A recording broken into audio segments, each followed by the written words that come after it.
All right, we're back once again. Instead of starting the normal Bob Ross music, I'm just gonna jump straight into it. I already obviously had the Bob Ross music in the other hangout that I did about an hour, a little over an hour or so ago. So I'm not gonna do it again for this one because this is just a continuation of that other hangout. What I want to talk about in this hangout is Francis Crick. I want to discuss his quote, a quote of his, and here was his quote right here. Let's pull it up.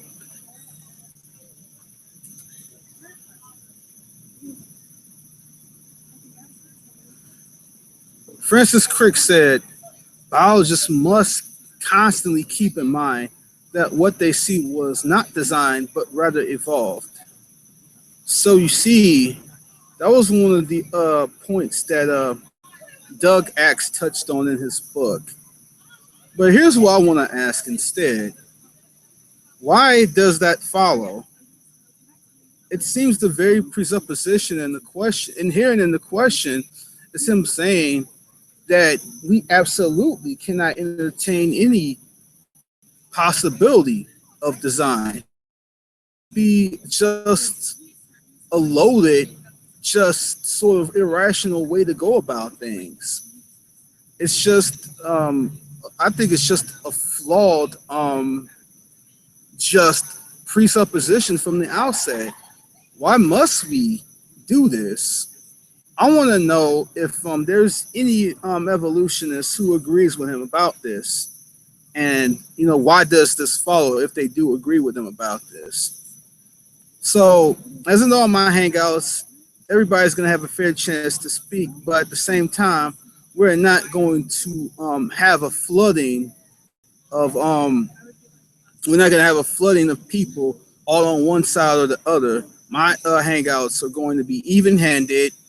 We're going to have an even amount of people on one side of the argument and an even-handed number of people on the other side of the argument. So I'm going to set up a couple of things here, and then I'm going to start inviting people into the hangout in just a moment. So just give me 1 second or a minute or two. And I'm going to be on mute for a little bit until I get some things in order for this hangout.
Haven't had that kind of feeling in quite a while.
All right.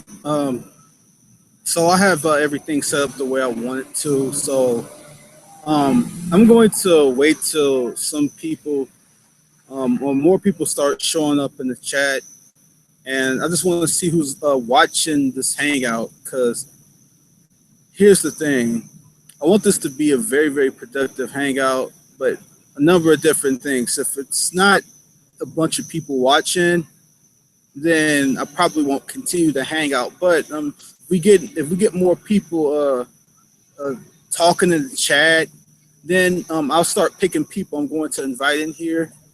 I'm going to invite one person at a time. So to keep it even, that's how I'm going to do things. So I'm going to start by inviting one person in.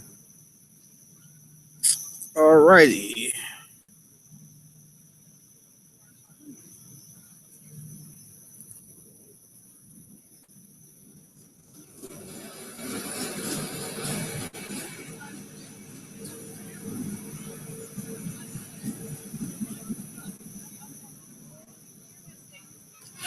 All right.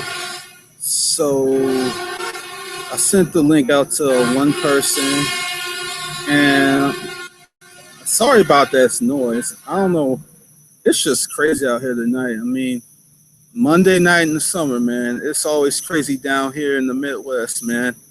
Right here outside the train station. But it's a beautiful night out here, though. But anyway, yeah, I really want to talk about Francis Crick's quote. And again, just for people who don't know, he says biologists must constantly keep in mind that what they see was not designed but rather evolved. I don't care what side of the argument you're on. I think that's a very irrational way to look at things. Um, if you won't even at least investigate the question before you even make such a statement like that, then I think that's rather just irresponsible. I mean, would evolutionists really take us seriously if we said biologists must constantly keep in mind that what they see um, was designed and not evolved?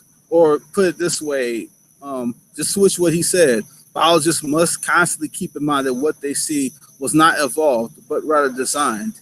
I mean, would evolutionists really take anyone seriously if an intelligent design proponent said that? Of course they wouldn't. So it's not the fact that we must keep in mind one or the other, but rather we should just investigate the question. Um, was it directed or undirected? I think that's the proper question to ask. So I'm gonna wait for this chat to fill up here, and then I'm gonna start inviting people in. Let's see. All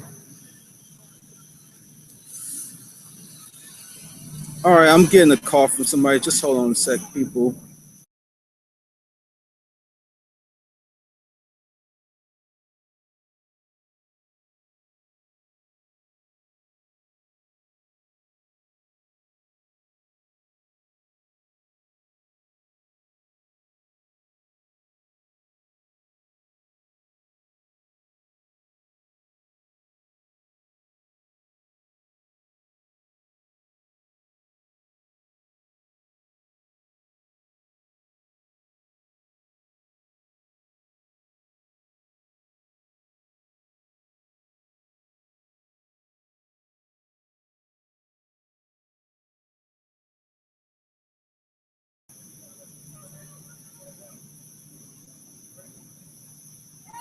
Well, I think one person disagrees. The doctor he disagreed with that quote. I think that's a very honest assessment of it. I disagree with it too.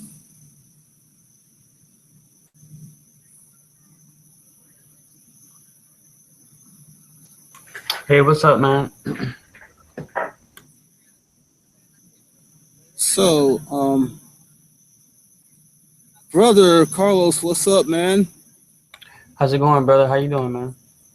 Good to hear from you, man. How you been?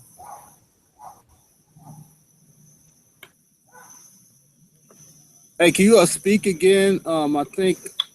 Hello, hello. Uh, Can you hear me? yeah, I can hear you now, man. How's it going? How's it been? Now all is well, man. Can't complain, man. I'm good to hear from you, man. Hope all is good. Um, so yeah, man. What's the topic of the hang?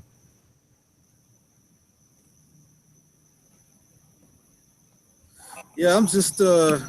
I've been taking a small break off G Plus, but Mm, I'm probably going to be coming on a bit more consistently within the next few weeks or so. But okay, I want to just get a healthy discussion on this design question, man. sure. I already got at least one evolutionist in the chat. Well, two, actually. I see at least two because I'm looking at a quote from this guy by the name of Francis Crick, and he says biologists must constantly keep in mind that what they see was not designed but rather evolved. And I think we even got evolutionists disagreeing with that quote. So I think that's a good start to the discussion. A little honesty. I mean, wasn't the purpose in evolution was to kind of describe how life came about or how life works in a non-theological or teleological sense, I guess. I mean, I don't know. I know there are some presuppositions in evolution, that kind of seems to, I don't want to straw man them, but, to kind of dance around God, to kind of describe things in a neutral way, which I don't really think it isn't, it's not neutral. You can presuppose that things came about naturally, um, or you can presuppose they came about supernaturally.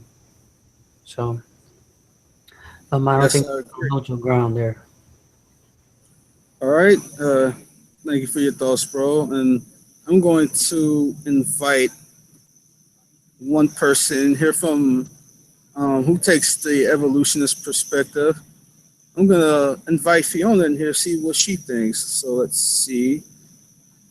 All right. Okay. Fiona.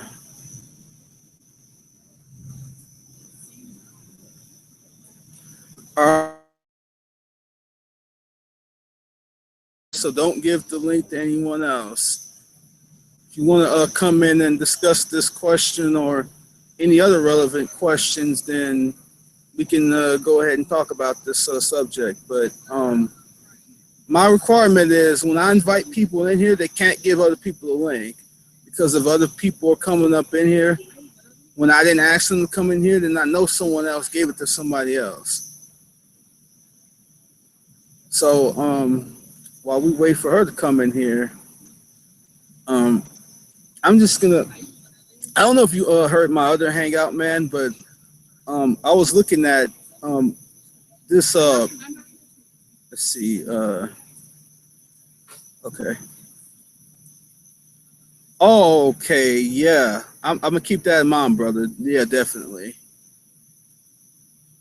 Yeah. I heard about what you're talking about. I'll definitely keep that in mind.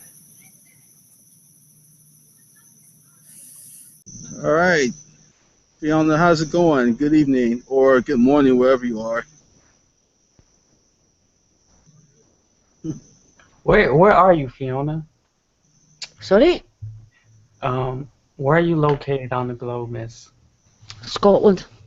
Scotland. Oh, that is cool. So is it It's morning or evening where you are? Afternoon? What?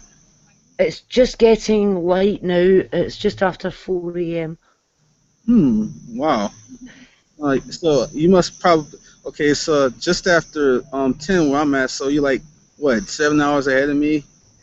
Yeah, we're 8 hours ahead of Pacific time, Okay. 5 hours ahead of Eastern Standard. Okay. All right.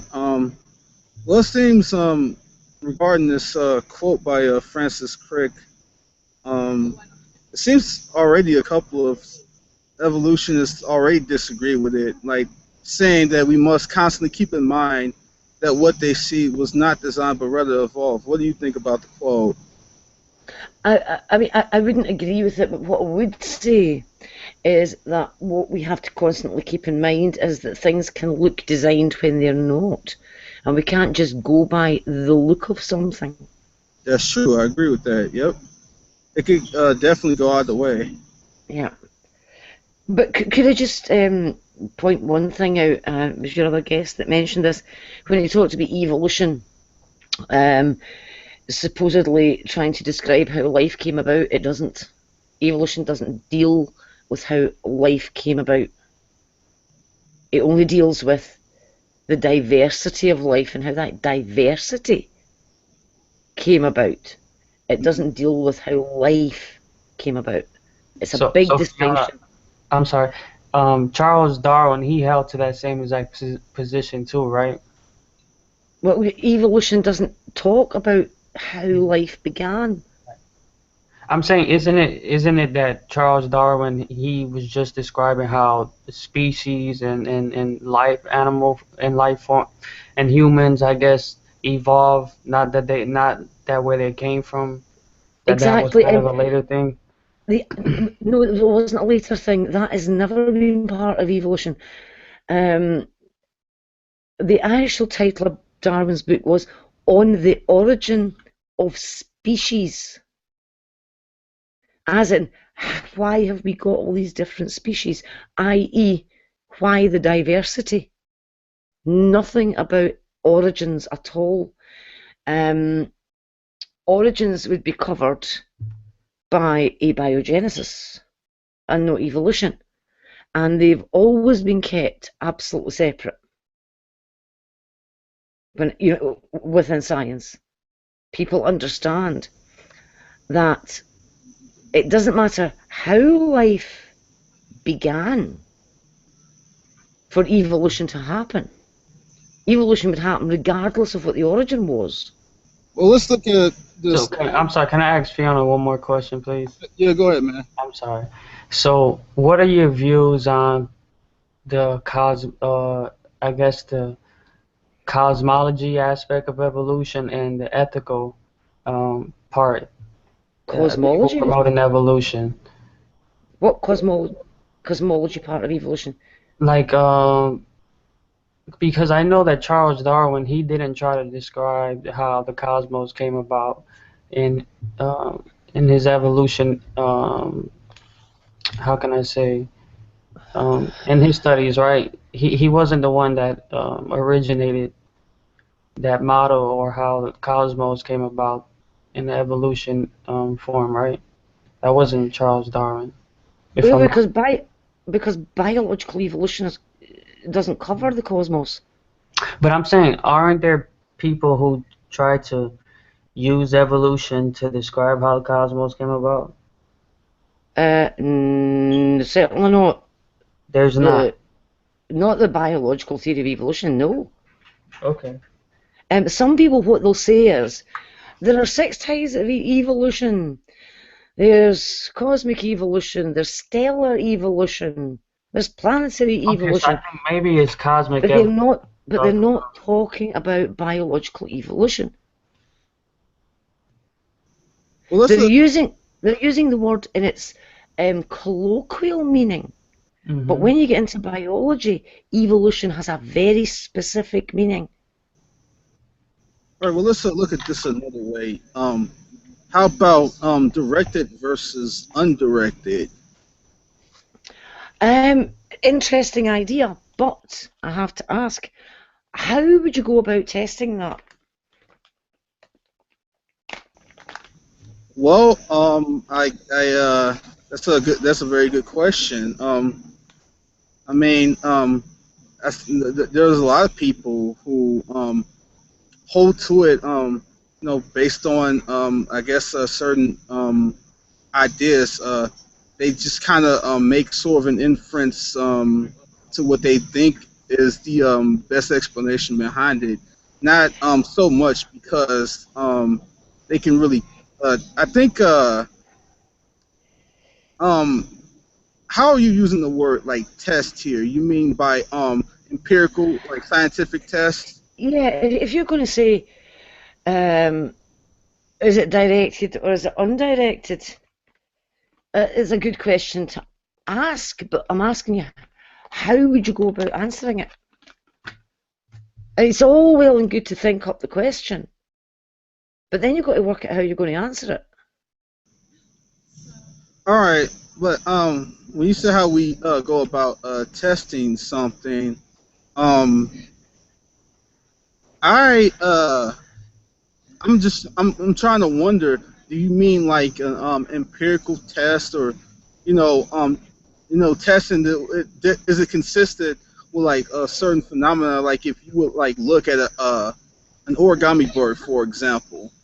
I mean, something like that seems to be most consistent with it, being designed. I mean, it obviously could potentially happen in an undirected way, but it seems very, very unlikely. So, Origami.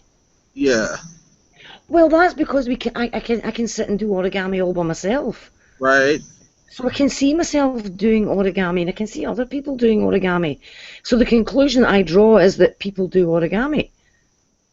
right. I've also got the observation, well I say the observation, I've got the lack of any observation of paper folding itself. Right. So there's the test. Set a piece of paper out on the table and leave it and see if it folds itself into a flappy bird or a swan.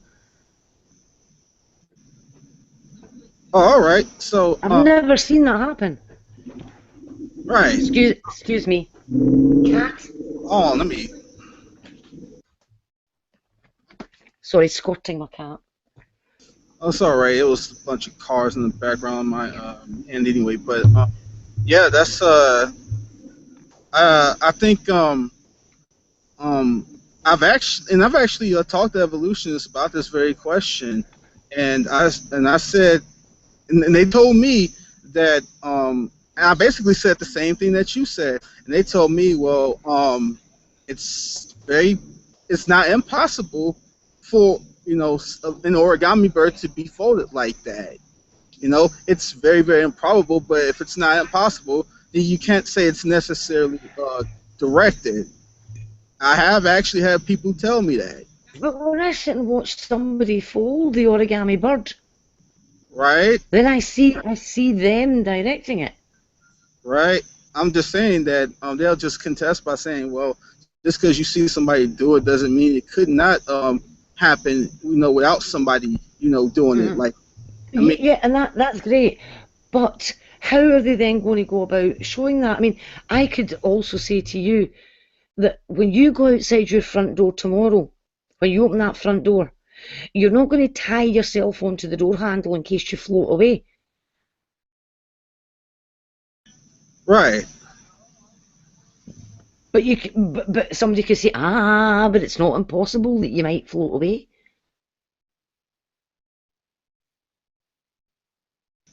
So it's merely beyond going on what's very unlikely, right? It's going on. What is We the have, most logical thing yeah, we can conclude, oh, right? yeah. I mean, what I'm saying is that we have observation to support the claim that origami flappy birds are folded by people and not just happening. We do have, observations that support that claim. I haven't found any observations to support the claim that if you leave a piece of paper on a coffee table for long enough, it will fold itself into a flappy bird. So that's why it's a really bad example that you're using, because we already know that people are what make origami birds. We have observations for it. But when it comes to saying, is the diversity of life directed or undirected, how would you determine that? I Well, mean, I've described what you can do with a piece of paper for the origami flappy bird. well, it's not a bad example I'm using. In fact, I'm not the one who came up with the example. It was actually an evolutionist who had told me the example, some years ago. Well, all I'm saying is you need to find a way. If you want to find out if something has been directed or not directed, you're going to have to test it in some way. So with the origami Flappy Bird, the test is leave the piece of paper on the table and see if it turns into a Flappy Bird. So how are you going to do that for the diversity of life? Well, again, the contention would just be this, um, like the old example about a bunch of monkeys, a bunch of random monkeys, a bunch of typewriters. You give them long enough time that if it's even possible. I mean, if it's even possible that they could type out I don't know, War and Peace. If it's even possible that can happen, then you can't like necessarily conclude it was designed. I mean, yeah, and that's how they connect. Um, that's how they connected to evolution. Like we don't like directly see over a long period of time stuff changing or whatever, you know, in the sense of common ancestry, but you give it enough time, it still can happen. Yeah, but well, see, that's what I'm saying. How are you going to test it? You've asked the question: is it directed or is it not directed? Hmm. How are you going to test it? That's the question. How will you test this? Is there a test you can do to determine whether the diversity of life is a result of it being directed Do we or have it to being test? non-directed? Do we have to test that test as well to determine if? Well, we don't have a test to test at the moment. Could we just come up with the first test? How would you test it? Well, is there a Can such? you, can Wait, you test it? wait. You've Okay, asked so a wait. question. How are you going to answer the question? Okay, so all right. How about this? What about your presuppositions prior to testing it? What if We're you're not expe- get. what if you're not expecting to look at the body in a teleological way? Well, I'm asking you to come up with a test to answer a question. How are you going to test it? I'm sorry, and this is me just testing how something can just evolve into something different. No, the question was evolution directed or undirected? Oh, okay. And I'm saying, how do you answer that question? Well, I'm How telling you. would you? All right, so let me ask you this question. Do you believe that there's design in evolution? No, There's no design. Okay, no, because Steve because McRae told me he believes that there's design in evolution. here's what I believe. But- That evolution is defined as a change in allele frequencies within a population over time. It happens, we observe it, we study it. And the theory of evolution is a description of the mechanism by which the process of evolution comes about. So evolution itself is a process that we observe. And the theory of evolution explains why evolution happens. Okay? Now, my personal belief is that God put the basic laws of physics in place. And that's why the whole universe has unfolded the way it is. That's why we're here. Because remember, the physics determines what happens in chemistry, and the chemistry determines what happens in biology.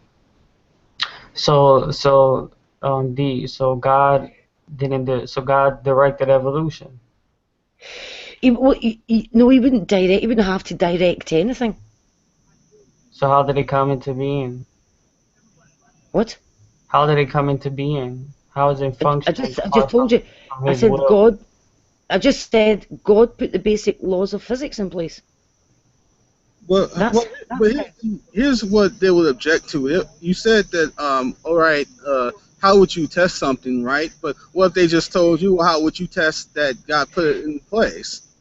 I don't claim I can test it. As I said, and I emphasised, that is my belief. Oh, okay. That is all it is. That is my belief. Okay. Right? And that's a distinction I draw. There is a difference between faith and accepting something based on the evidence.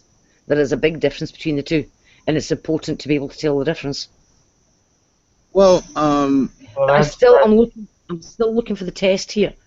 If you want to ask that question, will you look at life? How will you test whether it is designed or, well, not designed, directed or not directed?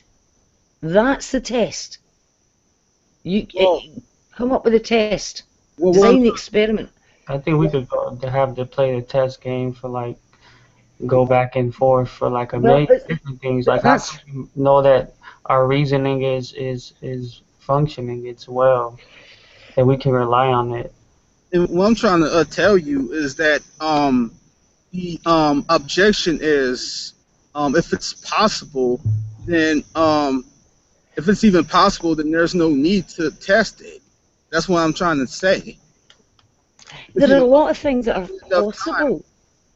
Yeah, What? but Antonio, look at it. If you got a plane crash, there are a lot of possible reasons for the crash. Mm-hmm.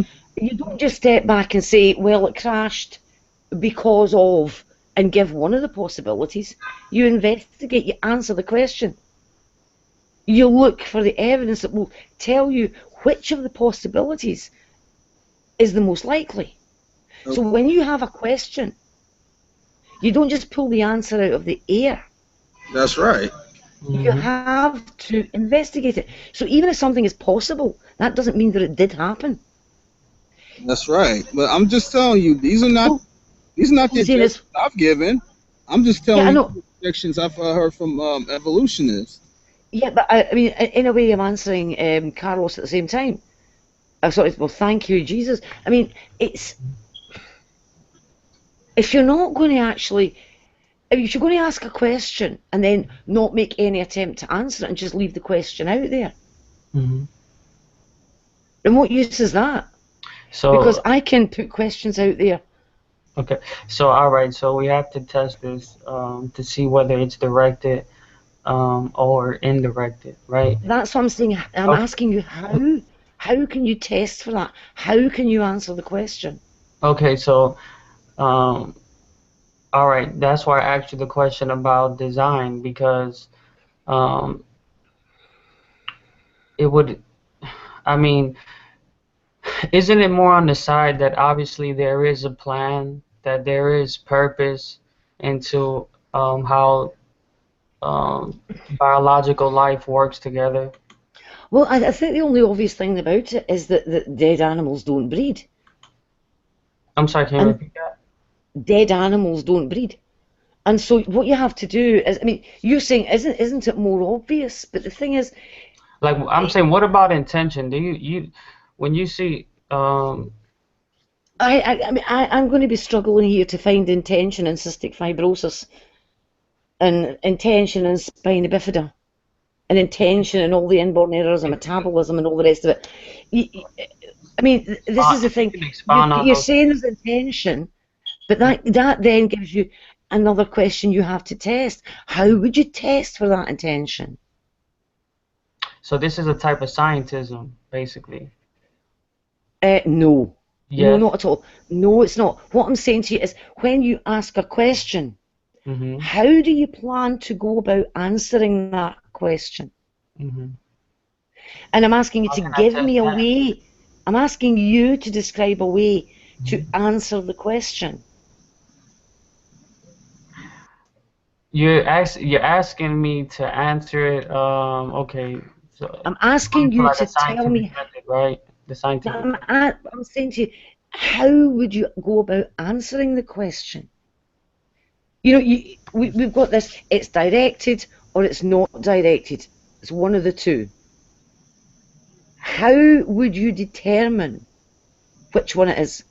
Well, what I'm trying to tell you, Fiona, is like you're asking a legit question, but all I'm trying to say is that the objection is you don't need to test it if it's even possible. Then the question you're asking is unnecessary. That's the objection I give all the time. That's all. Yeah, but I gave you the example of the airplane. There are many possible reasons why a plane could crash.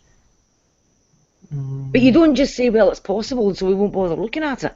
You investigate it to try and find out what actually, out of all the possibilities, caused the crash. Just saying it's possible doesn't mean that you can then say, so we won't bother answering the question. Well, I can say, here's what I can say. I know that you believe there is a designer, right? You wouldn't call God a designer? I'm not calling it a designer in the same way that some of the people who accept intelligent design would call it. Okay, so here's what I mean by that. Because clearly he's designed creation. You say the laws of physics and all these other things from which our current life comes from, right? Clearly he put those things in position. He had a plan, he had an intention, and his design operates according to his plan and his intention.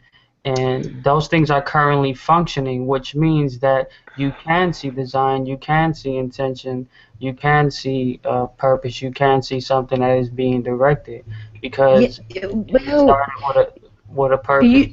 The problem is that you just said it clearly that was the case. But I've made the distinction that no, I can't say clearly that's the case. It's my belief. And I take that on faith. Well, I'm saying according to Romans 1, every man can see that. I mean, but this is why we have to be consistent as Christians, right? Because the thing, this is what I'm saying. It's called being honest. It's called being honest. I don't know. That's the point I'm making. What I said was that was faith. And I can't test that. I can't test if this idea I have that God put the basic laws of physics in place, lit the blue touch paper and stood well back, is actually what happened. That's what I believe. That's what I take on faith. But you can't say clearly that's what happened because there's no clearly about it. There's no clearly about that at all. Then the question is, why young Earth creationists will disagree with me. Young Earth creationists will completely disagree with me. Old Earth creationists will completely disagree with me. And then the question. So there's no clearly about it. If it was clear, we'd all accept it. And I'll just make this one point and I'll let Antonio finish. And I do appreciate the conversation we're having with Fiona. I will say I think it is beyond obvious that life is directed because it had a purpose that God directed it for. What was the purpose? Plans and his intention. What's the purpose? There's things that we do know, there's things that we don't know. I'm pretty sure you can tell me why a heart works, why your eye works, why your ear works, why your nose works, why that doesn't answer. That doesn't answer the question of purpose. The purpose of the creation. Well, I'm not saying there isn't a purpose, but what I'm saying is you can't say, well, there's clearly this and obviously this and beyond clearly that, because it's a bunch of assertions. It would depend on what it is that we're talking about first and foremost. But there's clearly a creator. I think to me that is beyond obvious. And if there's a creator, he has a creation, he has a plan and purpose and intention in whatever that is that he's designing. So of course you're going to see that things are being directed, whether primary or secondary causes or however you would put it, but I don't understand what you mean. I guess maybe I don't understand what you mean exactly by directed or undirected. Well, that was the term that Antonio introduced. Okay. So if you want to know what he's meaning by them, you could ask him. And that's why I said, how are you going to test for this? Because as soon as you start trying to work out the test for it, then you'll get clarification of exactly what it is you're looking for. Okay, so is there a certain test that I shouldn't do in trying to come up with this answer? Are there certain tests I should lean towards doing, or what are some recommendations? You should lean towards tests that will answer your question. That's what I'm trying to say. You've stated a question. Is it direct? Is it directed or is it not directed? Now, I'm asking you, how will you go about determining the answer to that question? Okay. You've got to find some form of test that will answer the question. Okay, yeah, all right, so we're talking about something in specific, whether, is there a particular function, I'm sorry, that we were talking about? Evolution. Okay, And so that's what evolution Antonio in was general. talking about. Okay, so, Antonio asked the question, but I'm is saying you evolution as a theistic directed or not evolution, directed? And I'm that's the saying, question he's trying to answer. I'm saying you as a theistic evolutionist, you're on our side, you're just inconsistent. No, no, no, no, no, no, no. There Yes, aren't sides. because What I'm of course you pointing out. believe it's the Excuse most, me, I was talking. I'm sorry, go ahead. Right. Antonio said evolution. Is it directed or is it not directed? Hmm. And I asked, how do you plan on testing that? And Okay, so far, I've not had an answer. okay. We've been all round the houses. We've even been down the route of, how do you know that? On the pre-sop route, we've even been down that. I'm asking you, how in reality, the reality that you are in, how do you plan on testing this to come to an answer to that question that Antonio proposed? Okay, so all right, so I want this to be clear that there's certain things that the scientific method can prove, right? We have that understanding, right? And it doesn't mean because they can't be proven through the scientific method that it's not true, right? That's fine, but you're looking for an answer to a question. Yeah, but I'm saying, well, what you mean by testing, I'm not too sure what you mean by testing, but it is we have to be clear that not everything can be proven through the scientific method. No, nothing Like is ever. meaning, purpose, significance, the laws of logic. I mean, That's not what he asked. Remember, we'll go back to but I'm what saying these Antonio things said. can be behind the And direction. can I also point out that Hmm. nothing is ever proven in science. It's Okay. supported by the evidence, or it is not supported by the evidence, but it's never proven. Science is tentative. The conclusions are based on the currently available evidence. Those conclusions can change if new evidence comes to light. But I'm still waiting But so, Antonio has said we're talking about life. We're talking about biological life okay. and has all this Personal life. diversity. Okay. Sorry? Personal life that's personal. No, no, no, no, no. And I said biological. Okay. Right? Antonio is asking this question about the diversity of life. Hmm. And he's asking, is that directed or is it undirected? Right. And I'm asking you, how would you go about answering that question?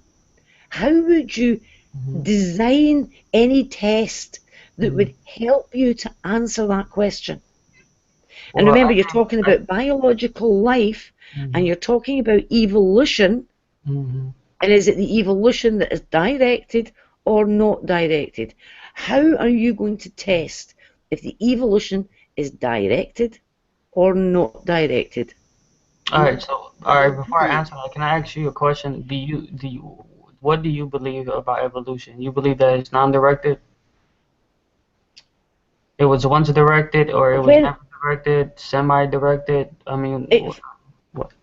it follows the laws of physics, i.e., chemistry and biology. Remember, physics determines chemistry, determines biology, Hmm. right? Are those directed? What? Those laws? Well, I've just told you that my personal belief is that God Okay, put the personal. basic laws of physics in place. But that's my belief. I've already answered that question for you. Okay. So Yeah, I think this to brings me, us back to Antonio's original question. And how do you plan to go about answering that question? yeah, I think there's other How ways can of you? proving that. I think you're just looking for a specific scientific method. Like I said, not the scientific method cannot prove everything. But I mean, Antonio, if you want to It continue doesn't prove anything. questions, you may. Yeah, the scientific method doesn't prove anything. Or let's put it this way: give a rational reason to believe something. Let's put it that way. Yeah, I mean, okay, rational empiricism, rationalism, No, I'm just trying to ask you foundationalism, or how whatever. Yeah, how would you answer the question? How I could you have go answered. about answering it? I have You've answered. you've answered how you go about determining whether it is the path is Mhm. determined or not determined. You've told me the test you're going to do. What's the test you're going to do that you say you've told me? The test is that without God, there wouldn't be this testing done that you're talking about. That's not a test. That is an All right, assertion. all right, That's but an I'm saying, assertion. but didn't I tell you that not you cannot test that there's certain things that are true even though you cannot test them. So you tell me I didn't answer your question. I have answered your question. Now here's what I'm saying. Well, here's what I'm saying because I admit I'm still a layman in this issue. Yeah, it shows. Let's continue. I know because this is Antonio saying, and I know he wants to continue to speak more on this issue with you. So let's continue talking on evolution, and maybe we can touch on this again. I'd like to give you some more thoughts. So yeah, go ahead, Antonio. Well, I mean, I'm not really sure what you mean by test because I would say that there's more than one way to I would say there's more than one way to look at something in a testable sense, like like uh like abductive reasoning, for example. I think you know Doug X talks about a lot in his book about what our common sciences, our common intuition. I'm I don't think we can necessarily look at all things as like direct empirical test, but I, we I haven't can't. mentioned empirical. What I didn't mention empirical. you But haven't what I, mentioned? Well, I thought you no, sort of indirectly alluded to it. I may be incorrect about that. yeah, but I didn't say anything about empirical. What I said was, you've posed a question. Uh huh. How are you going to come to an answer to that question? Well, you asked me how what we tested. I'm still trying to figure Oh. out what you mean by testing it. Well, it's either directed or it's not directed. Can Right. you design a test that will answer that question? Yes, it was directed. No, it wasn't directed. Okay. Okay, but okay. Yeah, we started off with that question. And, Director or and I'm still looking for a way to answer that question. How can we go about answering the question? well, do you think But here's the thing. Um, Carlos was saying that you know, from his perspective, things seem to be designed. I mean, from if you consider the fact that God was behind it all, the obvious inference would be that things were designed, and you say, well, that's an assertion. That's not a test at all, Yeah, right? because you agreed with me at the beginning when I said that just because something looks designed Yes, doesn't necessarily mean that it is. You yes, agreed with me at the beginning on that one, but yes. now So you're saying let me ask you a question. to me, well, it looks designed, therefore it's designed. No, Let no, me ask that's not what I said here. That's not what I said here. All right. All right. But here's the thing. Although we can test it, and you pointed out that we have seen people actually make origami birds in front of our Hmm. face with their hands. But what I'm saying is just because we've seen people make origami birds in front with our hands does not mean that does not mean that all origami birds or whatever have to be made that way. And they'll say if it's okay for you, to posit that God was like, behind, evolution. You may not know what he did. You may not know what he did or how he did it, but that he was sort of prerequisite. It's okay for you to posit that as faith.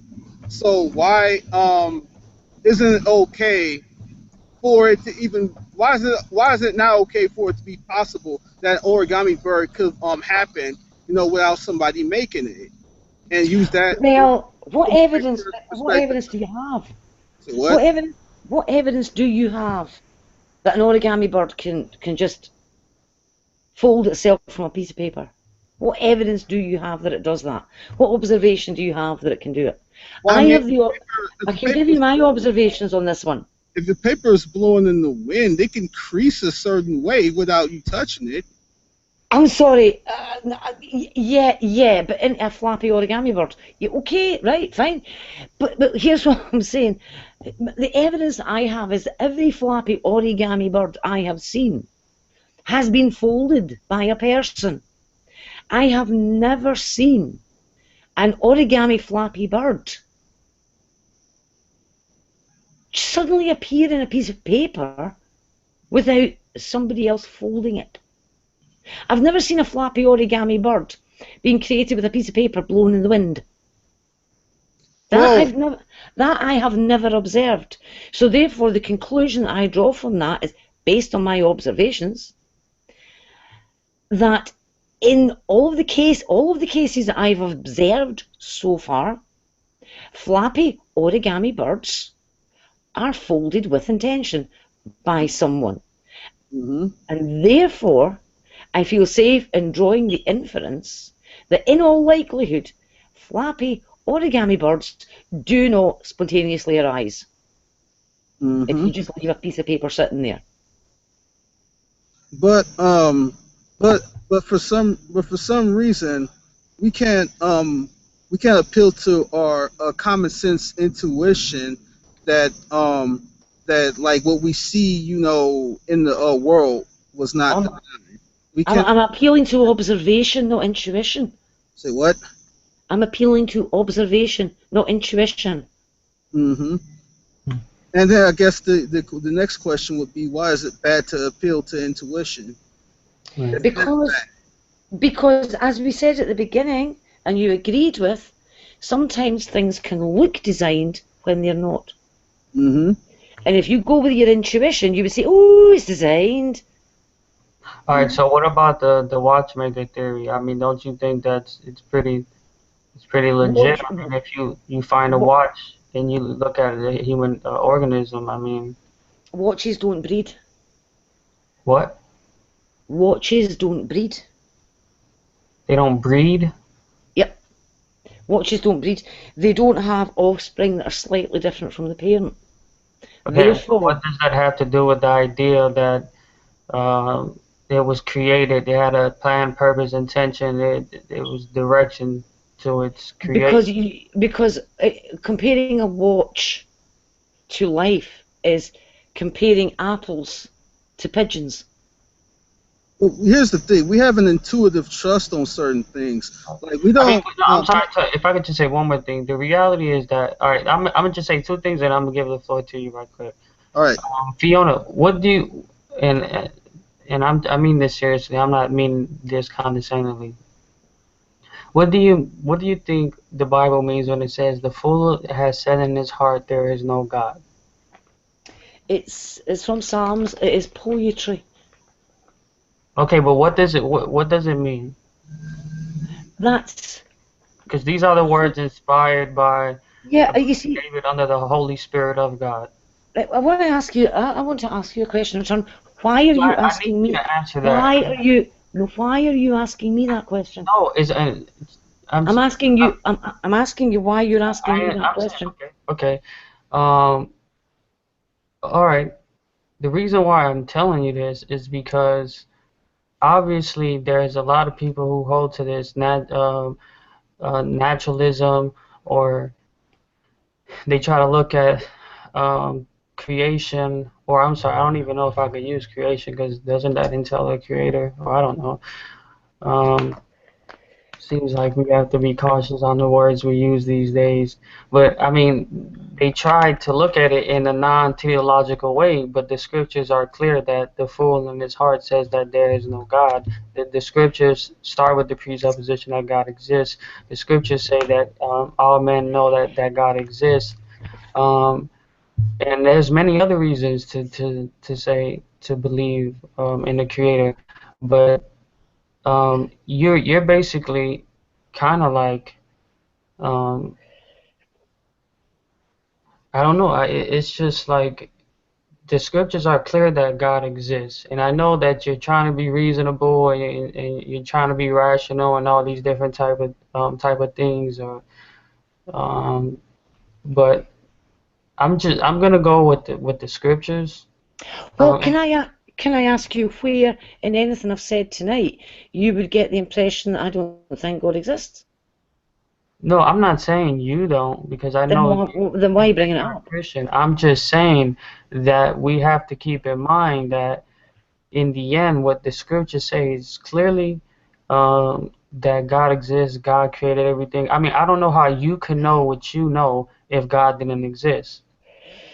But which is another thing, which I kind of think the audacity of people who try to, you know, have this world the way it is and just try to dismiss God and dismiss the creator, which I just think it's ludicrous. And they try to make it on an equal plane where, well, you're just presupposing God and I can just presuppose nothing and still have the world that we live in now, which of course is just, I mean, I don't understand how you have an impersonal force of being or whatever they try to posit. Um, create life the way that it is now. So we have to start with God because the scriptures tell us to start with God. And yes, there are a lot of people who may not like that. And I understand Well, that. You have their can I? respect, but you're like trying so hard to I'm say trying so that it's hard to not the get an right thing. answer. I'm And trying so mhm. hard to get an answer here, and I'm not getting one. All right, so the answer is not within us as human beings. The The answer answer has is to be the inside answer. of us. Excuse me. The answer is not within me. How Antonio proposes to test whether it is directed or undirected, because I'm not psychic. I can't read Antonio's mind. I Well, can't I'm read your mind. well, That's the I'm asking question I've you. been trying to get an answer. but real quick, I think he was just giving you his perspective. And I think, I understand that. well, hold on real quick. I think he was saying, um, and I agree with his answer. But I mean, I was gonna answer it in another way, but I actually do agree with his answer. But from his perspective, you would have to start with God, and if you're going to be a believer, you're going to have to Then do so. Then do that. Start with God and give me the answer to the question. But there hasn't even been All an right. But I'm attempt saying, all right, so to what is answer this the answer? question. Okay, what is this answer? Because obviously the answers we I gave don't you. know the answer. I'm asking you, how are you going Oh, to answer wait, the so you question? don't know the answer, but you know that we don't have the answer. No, I'm not saying you don't have it. I'm saying you've not given it yet. but here's the Oh, thing. Oh, how Here's do you know that? how did you know that? wait a second. Wait a second. Wait a Oh second, boy. young man. If we as theists start with the presupposition of God, right, then that would be the test. No, because you are talking about evolution and biological life, Mm-hmm. both of which are natural, Mm-hmm. Hmm. and we can look at them. Is that directed or undirected? Is it Exactly. directed or is it undirected? What the And I'm asking presupposition of how. evolution is that life is indirected. I mean that it's trying to describe life in a non-teleological way. You can't That dance around that. You already I have your bias. that's what How we're can you trying. answer that question when you already committed to a bias no, that I'm not. I'm asking distortion that's uh, non-directed? how am I being biased when I'm saying to you, how will we go about answering the question? That's not a bias. That is asking how will we go about answering the It is question. the And bias there because is a you're going there is about a it in Are there's you a que- are you asking? Darwinian way. Well, Eh, hold on. Are you asking if God if God directed it, how will we go about answering that question? Is that what you mean? no, what I'm asking is, you said that it was either directed or undirected, right? That's what you said, Correct. right? You didn't specify by who or anything. You just said that directed or undirected. Right. And I asked, how will you test to answer that question? How will you answer that question? Well, I mean, the answer that Carlos gave you was that the test that the test is God, and that's the presupposition. Right, and but as soon as you go to that, then But isn't the presupposition in evolution that life is it's not goal directed, it's not teleological. So if you have that bias and you're trying not to see design purpose, you're already looking at your evidences, or you're looking at life with the bias that this isn't goal oriented, or it's directed, that it's just purely no, no, you've naturalistic missed it. You've being missed the point with again. no intention. You've missed the point again. Antonio asked if evolution was directed or undirected. That's what he asked. So, Right. right there, we're not making any assumption about evolution. Mm-hmm. Okay? He asked the question, is it directed or is it undirected? Yeah, And but I asked, how will we go about answering the question? And And so far, all I've had is a conversation that's going around that. But I've no, never heard an answer. no, it's I've not never been heard around. an answer to that question. let her finish it. Okay. Well, hold on. If you're asking how do we test, and the answer he gave to that test was God, and how's that going around the question? Right, so, okay, so he's going to use God as the test. hmm Uh, Because you believe the So, laws of physics, you start with a presupposition. This is what I'm saying. You're inconsistent. This. I don't mean it no, disrespectfully. no, no, no. Excuse me. I You start with believe God. the law. Wait, let me I ask you this started question. with God. Wait, let me ask you this question, Fiona, please. You believe the laws of physics and nature and all these things come from God, right?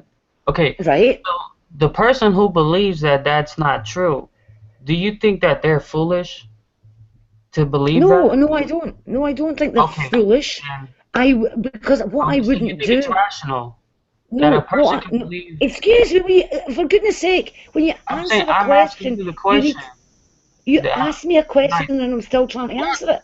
no, no, hold on. Let's clear all this up right here. Why do you think that's not a satisfactory answer for him? I, That guy's the right, test. so that, no, wait a minute. He asked me a question and still been trying to answer it. And Which, I've not given the answer yet because he spoke well, right over me. well, I So thought what the I'm, question that you wanted to answer was, how will we test? And and he asked me another question though, didn't he? oh, okay. He said to me, would you say they were foolish not to believe in God? Didn't he? Did he ask me that question? Yeah, yes, yeah, yeah. Go ahead. Right, can I answer it, please? Yes, go ahead. Yeah. Thank you. The reason I wouldn't say that they are foolish is because I don't know if God has got something planned for them later. I don't mean it disrespectfully, Excuse, Fiona. Hold on, brother, calls. Let her answer, man. Fiona, you can't get so riled up, man. if you would stop interrupting me and actually let me speak and not just talk over me, we might get somewhere. All right. I wouldn't say, I wouldn't say they're foolish because I don't know what God's got as in their future. I don't know what God has got planned for them. This may all be part of God's great plan. So no, I wouldn't call the person foolish, because if the way they are right now is part of God's plan, then to call them foolish, I would be calling God foolish. I wouldn't do that. Okay, can I respond I to that? wouldn't judge someone.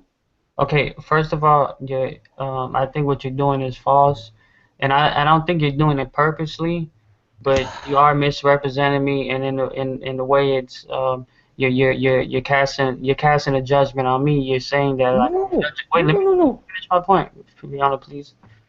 You're and you're making it seem like I'm doing it in a way where I'm like doing it in a self-righteous, slandering type of way No. by saying they're foolish. No, First, wait, let me finish my point. Like I said earlier, the scriptures are the scriptures, the inspired word of God says that the fool in his heart believes there is no God. I'm not saying it like, oh, these people are idiots and morons, they should get killed or anything like that. I'm just saying that what the scriptures present is that it is beyond obvious that man knows that God exists. So which the thing is to you is you just have this philosophical view of your religious belief, or it's just another belief, it's just another faith. All it is just mere faith. But in the end of the day, I can't empirically prove it. I can't rationally prove it. I can't put it in a test tube. Therefore, it's just sitting on a shelf there. And that's not the biblical way of looking at things. The biblical way is that it is that God exists, and you cannot have meaning, purpose, significance, design, um, personality, all of these things without God existing. So you can try to make it seem like, oh, it's just one of the theories on the shelves there, but I'm just going to go with the neutral, natural way of looking at things when it's just this biased, naturalistic presupposition that you're having trouble trying to squeeze in with your view of God. If you're a theistic evolutionist, you have to believe that life is directed, whether it's primary means, secondary causes, or whatever. It is directed. So you can say put it in a test tube, and the atheist can tell me put it in a test tube, and the agnostic can tell me put it in a test tube or whatever. But I know it is beyond obvious to me, which I don't know how convinced you are yourself, and that's that a creator exists. God doesn't need man to put him in a test tube, or he doesn't need Plato or Socrates or these people to defend himself. It's beyond obvious. So All I mean that's all I have to say. all right, now when Fiona speaks, she will get to make her point how long she needs to without being interrupted. Go ahead, Fiona. that was a fascinating straw man you built. Nowhere did I accuse you of saying that they were morons. Nowhere did I accuse you of saying they should be killed. That's all in your head. You asked me if I would call them foolish, and I said no, I would not call them foolish, and that's all I said. I didn't insinuate in any way, shape, or form that you would be. You seem to make out that I'm trying to misrepresent your position and say that you were thinking they were morons and all the rest of it. I wasn't saying that. You asked me a simple question: would I say they were foolish? And I said no, and I told you why I wouldn't say that. I didn't say anything to your motives at all. I answered the question, which was asking about what I personally would do. So it had nothing to do with you at all. Not one bit. So for you to then suggest that I've somehow strawmanned you, no, that doesn't happen. Okay, the reason why I said that is because I made it clear that I'm sure you're not doing this intentional, um, or that you're even doing this. Basically, I'm not saying that you said that I said that they're morons or they're idiots. What I'm saying is when I say by fool, that's not what I mean. I'm I didn't clarifying say what I'm that's what you saying. meant, though. I didn't even say that's what you meant. That's the point I'm saying. I didn't say that's what you meant, did I? All I did was answer your You're saying question that as to that why I wouldn't call them foolish. That's all I did. okay, but Antonio I'm was saying, listening. I'm or sure oh, he knows. we're gonna solve this little You have to discussion we're listen having to the real words I easily. say. All Wait, right, wait, hold up, You need Fiona. to listen to the words I say. I say what I mean, and I mean what I say. And don't read between the lines. Okay, Don't Fiona. assume The that there's something reason, unspoken there. okay, the reason why I'm saying that basically you're wrong in what you're saying is because you're misapplying what the word foolish means in that. And I was just qualifying, just clarifying that I mean it in the sense, the biblical sense, not in the way of slandering people or judging them falsely or saying no, no. And here's a wait, and here's another Yeah, error and that. I was using it Wait, in the same way, pal. I was using it in the same Antonio, way. could you? I'm sorry. all Uh, right, I all just right, want to make one point, real fast. All yeah. right. When I call sin sin, I don't call God a sinner. When I call something foolish, that's foolish. I don't call something foolish. Um, so people can do dumb things. People can do evil things. So when I say that a person is a fool for not believing that God is real, well, that God exists. First of all, that's what God inspired the people to say. So you're not only speaking against what I'm saying, which that truth doesn't come from me. It's what the scripture says. What God inspired the writers of the Bible to say, and it's what He says. And in the end, Fiona, you, me, and Antonio should know that it is foolishness for a person um, to think that God doesn't exist because we have the inner witness of the Holy Spirit. So, If you're just going to sit and talk about this and not actually realise what I said to you, then there's no point in continuing because you've ignored the answer that I gave you. but I'm saying you're saying you can't call nobody foolish in the biblical sense, which I was speaking, because that would be judging them and calling God a fool. And I No, just I did explained not why say it you're was wrong. calling. No, no, no, no, no. I didn't say calling God a Okay. fool. I did not say that. All right, let's straighten all this out. No, sorry, Antonio. I am seriously. This is pointless because it seems that he's going to argue against things I've never said and try and say that I've said them, and This it's not is true. And I'm sorry, Antonio, but I'm not putting up with that. Okay, if You I either misspoke, deal with what I say, or mm-hmm. you don't deal with what I say. All But right. what So you what don't was get to do is deal with what I haven't said, and then try to make it out as if I did. all right, so what was it that you said? I don't want to misspeak. You said that you asked me why I wouldn't call them foolish, and I said because I don't know God's plans for them. Mm-hmm. Right. Now, And what was it that I said after that you didn't like? you tried to make it out as if I was claiming that you were saying they were morons, or should be. You said I'm not saying they're morons, and I'm not saying they should be killed. Well, nobody had even brought up the word moron. No, right. Nobody had even brought up they Right. No, should be I'm not killed. saying that's what you're saying or what you believe. I'm just Then saying why bring it up? no. That's what I'm saying, that that's not what I am saying when I mean foolish. And it's not Okay? what I am saying I either. know. So why is it relevant? Okay, because I'm making sure people don't misunderstand the word foolish in general. Not because Fiona is saying people are morons and people are this. I'm saying when I mean that a person is foolish, that I don't want a person to think that I mean that they're an idiot or moron. I'm not saying that you're the one who said that that's what you said or that's what you meant when you said foolish. That's not what I mean.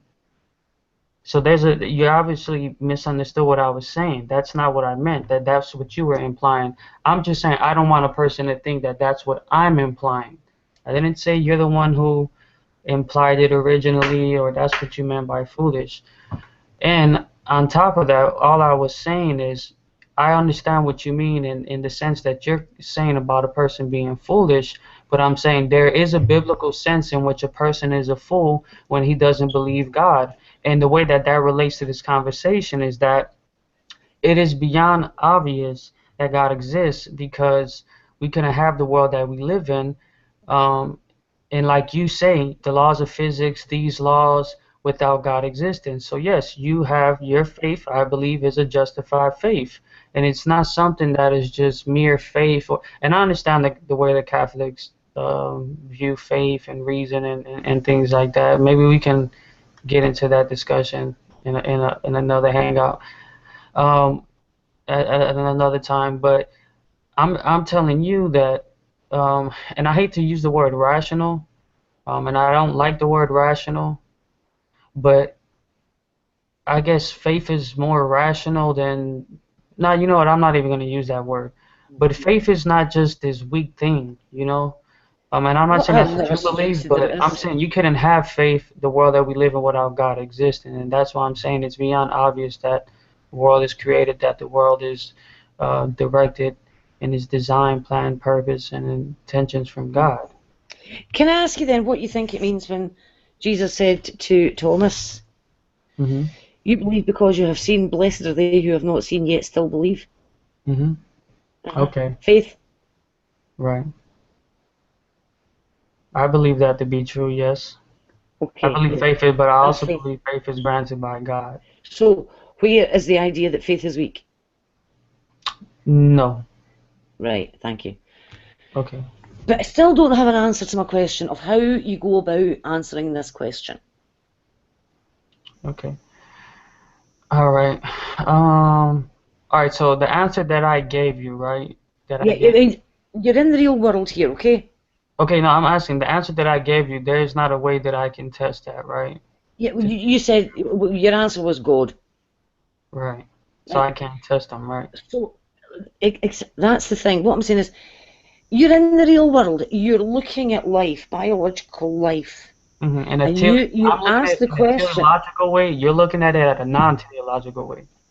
Just to be clear. I'm sorry. Go I'm ahead. saying you're looking at life. You're looking at life forms. You're looking at animals. You're looking at plants. hmm All he said, Okay. all that he said was that God was the necessary precondition, and that by definition is the test from the answer he was given. What is Right, so? but that doesn't get us anywhere in looking at all these life forms on the planet and saying, is there diversity? Was it directed or undirected? It doesn't get us anywhere.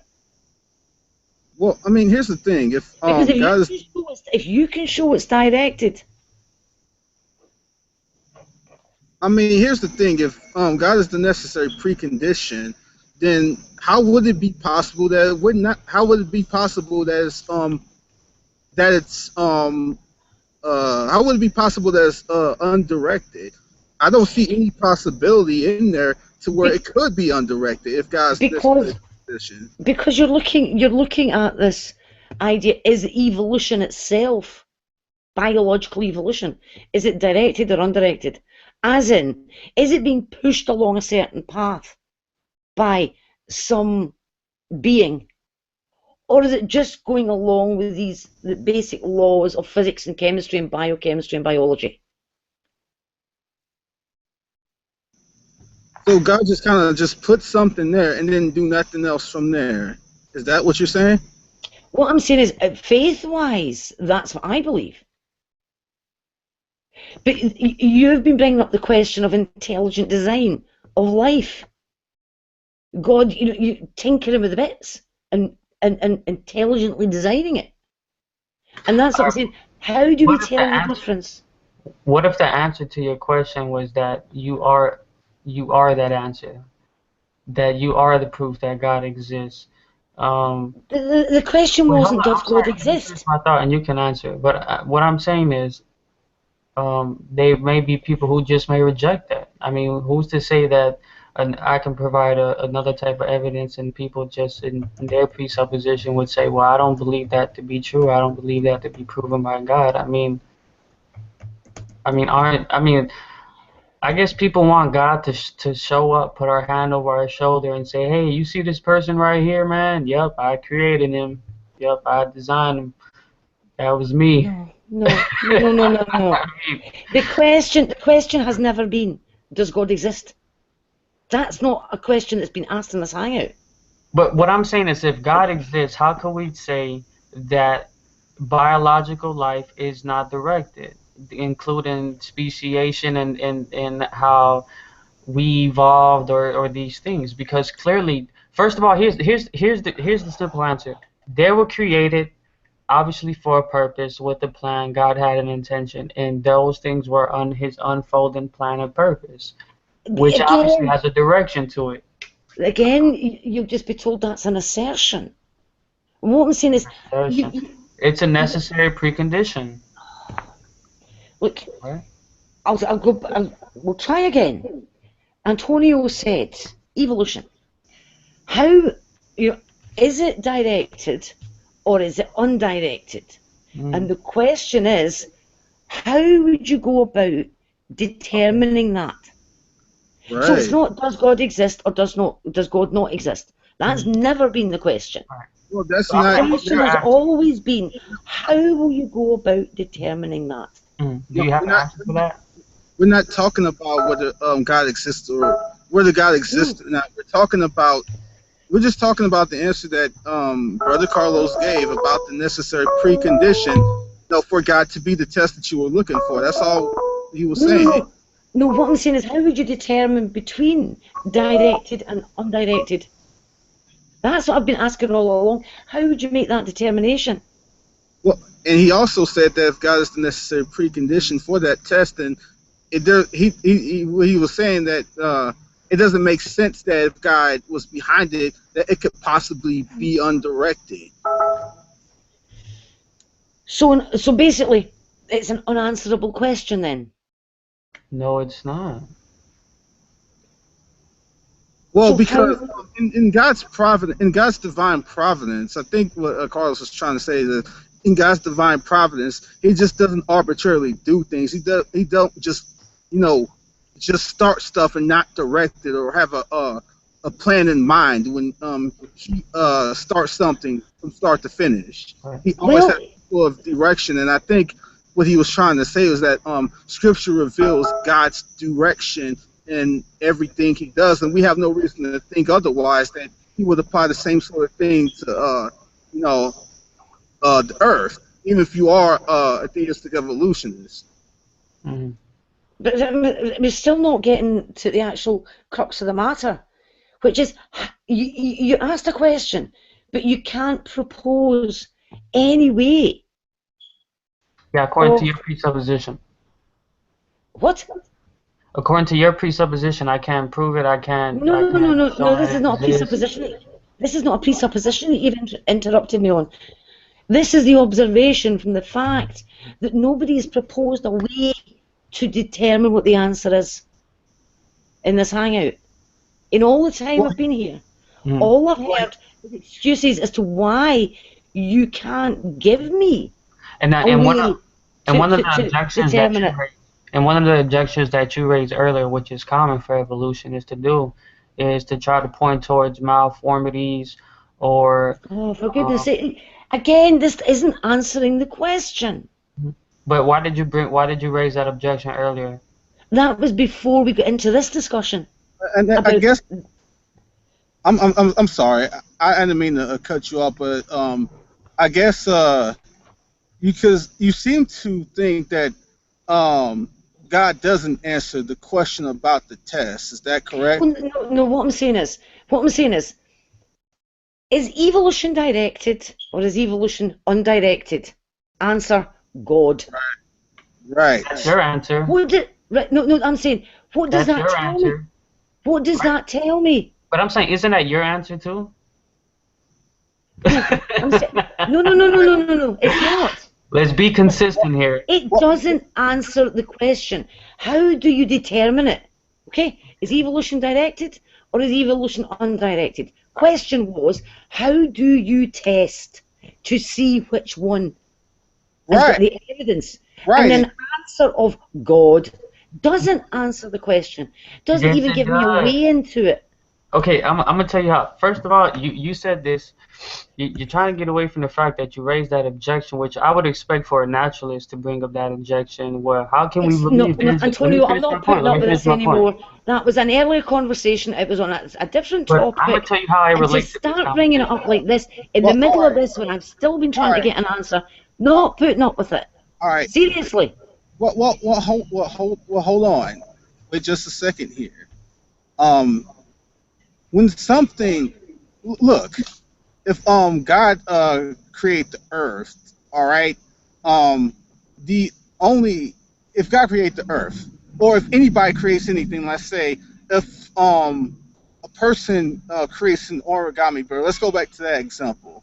Then the necessary precondition is that a person did it. That's would be the necessary precondition. That would be the test in that sense, right? Yeah, but what I'm saying is that has been tested. The test was that of all the observations of an origami flappy bird, and I don't think anybody has seen a sheet of paper sitting on a table suddenly turn into a flappy origami bird. That was a test. Leave the piece of paper on the table and see if it turns into a flappy origami bird. There's your test. And that helps you answer the question. What is more likely? That flappy origami birds are made by people folding paper, or are flappy origami birds just suddenly folding all on their own on a piece of paper? That answers the question. What about if I Just leaving the sheet of paper on the table and seeing if you get a flappy origami bird. Mhm. What Okay? about if I what about if I look at the way that creation operates, right? What if I look at just the functions of the human body, or just the functions of biological life, or complexity of life? Is that not sufficient evidence to say, okay, this is proof of a designer. This is proof of, you know, Finally, an creation attempt being at directed. answering the question. It's taken nearly an hour. Okay, Well, I'm sorry. I think he did try to answer it, but I mean, maybe he didn't think it was a good answer, or I The don't know. only I know. to the question of how do you determine if it is designed or not designed, or directed or not directed? Mhm. And let's remember How one. will you tell the difference? God is not an answer to that question. So But then, now we're going how down does, the route of let's look at complexity. but this We is, were talking about So necessary. now he's done. I yeah, don't know yeah, why you. Antonio's right. My first one was the necessary preconditions to even have to do this test, to have this discussion, to even have life to begin with, which I think it is very relevant towards towards this discussion. Now, obviously, I'm talking about other things that indicate that creation, or the purpose that you say how creation came about, was directed. So here's what I'm saying. If God, No if wait, creation. let me We're talking wait, hold evolution. on, wait. I just let me. This is my last point. Okay. If God is not the director, then what is directing this? An impersonal force? How can something purposely, intentionally in plan or direct something? Isn't that, you see what I'm saying? Like, so you're saying don't have a personal director, have this thing that's directing, but not really directing because it's not a thing. I mean, how do you have something direct something that it's not intentional, has its purpose of designing, or in how it's going to direct it if it's not God? Yeah, I think she's You just have to saying be that God eternal, you starts. have to be omniscient, you have to be all powerful to design this if you're going to direct it, but then I don't know. I think she's saying God starts it but doesn't direct it, and I'm trying to figure out how it would that be consistent from God's providence at all, because I don't see anywhere in Scripture that God starts things but doesn't direct things, and I don't understand how that would be compatible with how He makes the earth or Right, whatever. because listen, No, because he here's what does. I'm saying. You believe that God uses evolution to create life, right? That's the purpose. No, That's the no, way that. no, no. Oh, so he didn't use evolution as a mechanism to. He didn't have a purpose in why he allowed evolution to come about. Evolution. No, no, no. What I said no to was you're trying to say that I think that God used evolution to create life. What you've forgotten is what I told you as soon as I came in here. Evolution has got nothing to do with the origin of life. Right. Nothing. Nothing to do with it. Nothing. Okay. We're Well, talking how about the about not? diversity of life here.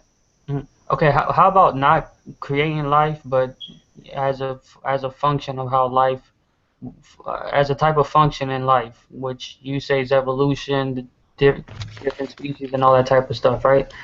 All right, let's take away the origin. I'm sorry, I misspoke there.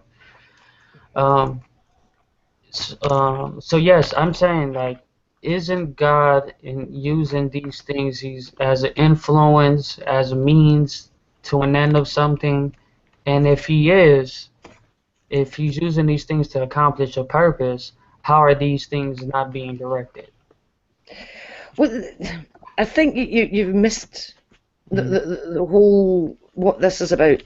We were talking about evolution, the biological process of evolution, Right, that's what he's talking about right? too. And we're talking about the change in allele frequencies within a population over time, Uh huh. resulting in the diversity of life that we saw. Uh And huh. you said, talking of evolution, is that evolution directed or not directed? Mhm. And Okay. I'm giving you the benefit of the doubt if evolution is true, which I don't believe the way.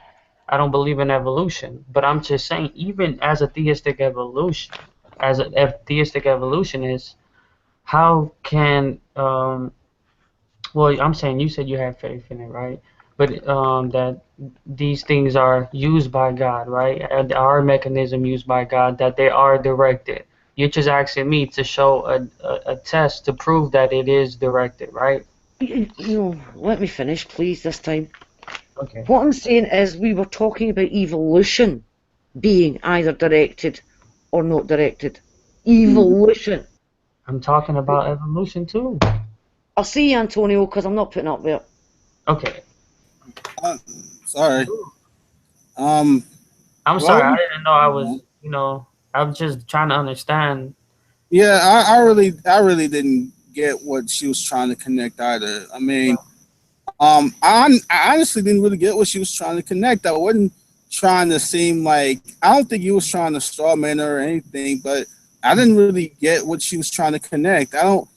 All I was just saying was that given the consistent evidence in Scripture that God's providence is behind Mhm. everything He does, from what we see in Mhm. Scripture, if God is a necessary precondition for the starting point of evolution, if we see His providence behind everything else, if God's providence, would have to be behind the initiation of evolution, then Mhm. how God's providence being behind everything else has a direction, but evolution is for some reason different or cherry picked to be different than everything else He does.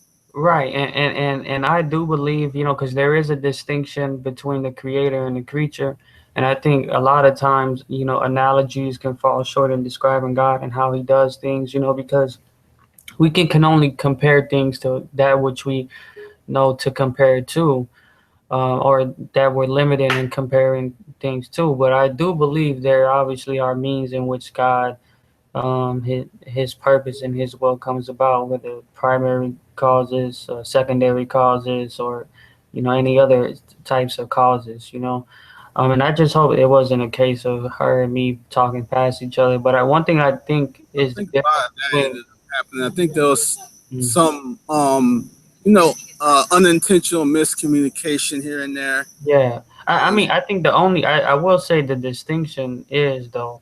I think as a Christian, um, um, or just not even as a Christian. Like to me, I take what the Bible says serious. I'm not saying she doesn't, but to me, it's just like, um, it's obvious that a creator exists, and even if I didn't acknowledge that, it would still be absolutely true.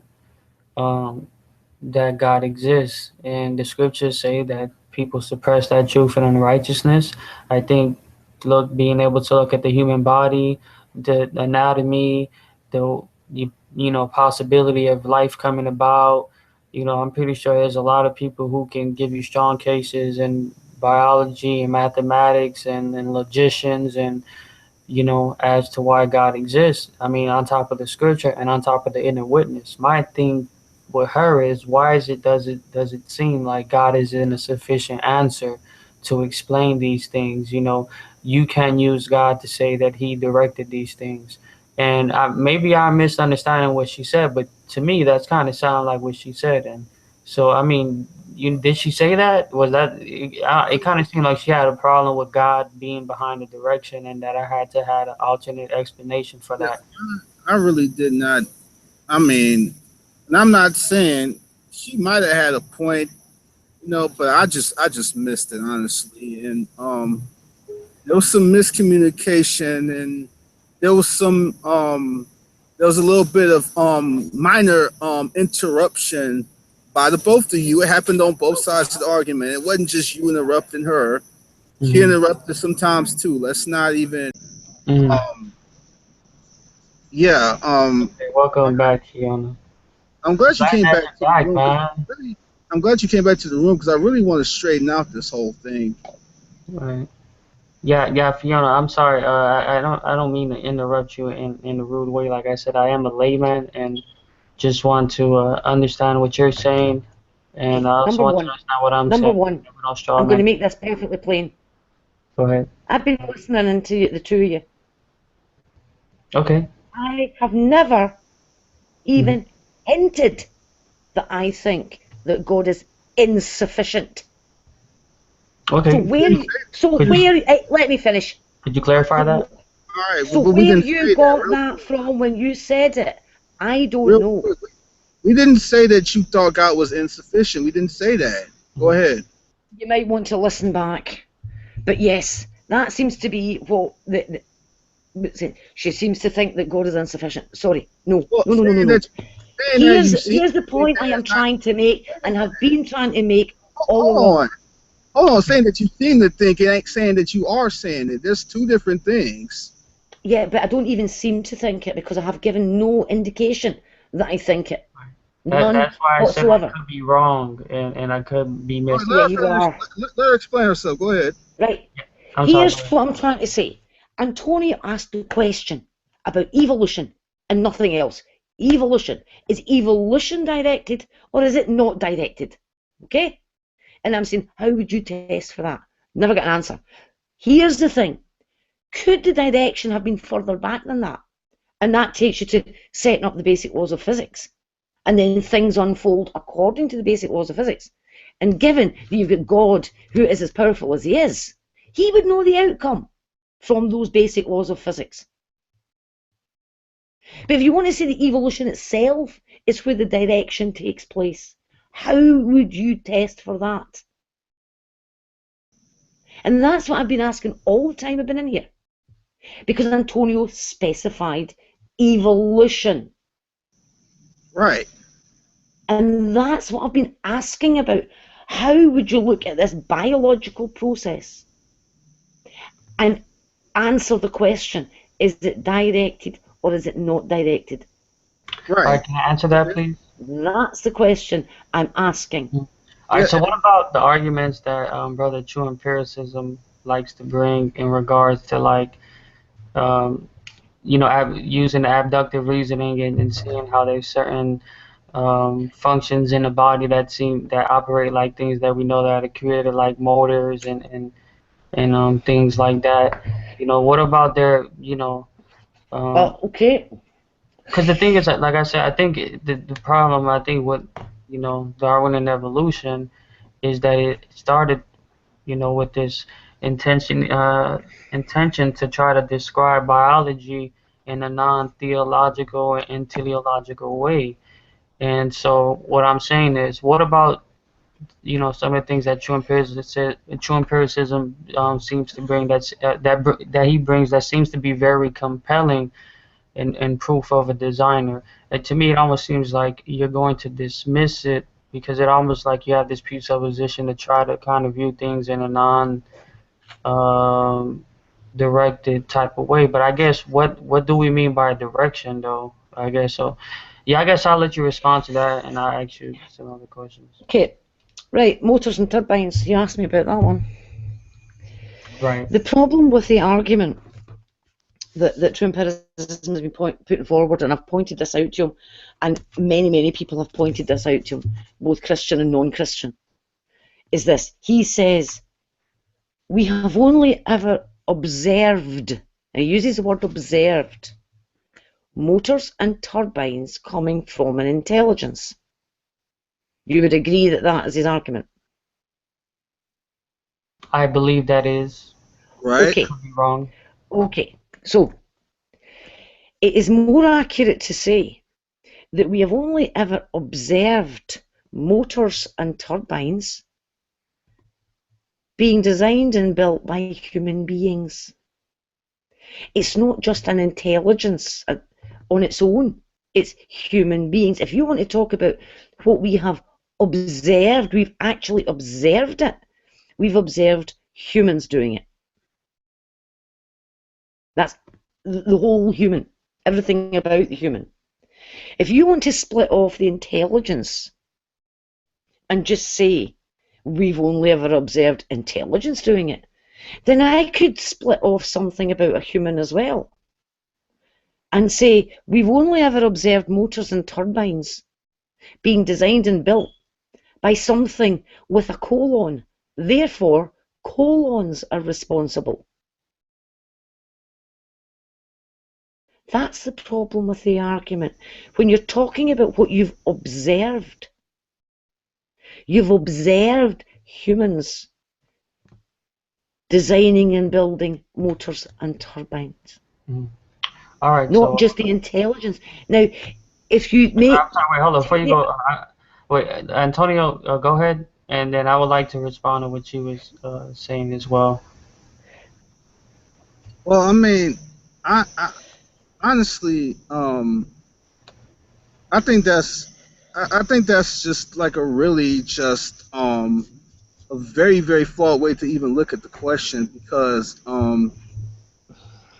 because here's the thing. Yes, I mean you can say that we've only seen humans doing it, but what would be so where does the problem come in to make the inference past humans to intelligence? Where does the problem come in exactly? because when you make the claim that the observation is that it's intelligence that we've seen doing it, Mm-hmm. we haven't observed intelligence doing it. We've seen a human being who Okay. has intelligence Yeah. and who has a colon and who has a heart and who has lungs. And it's a thing called, I think, is it the fallacy of division? And I'll give you an example of it. Mm-hmm. A jet planes can fly across the Atlantic. Mm-hmm. Jet planes have seats. Mm-hmm. Therefore, a seat can fly across the Atlantic.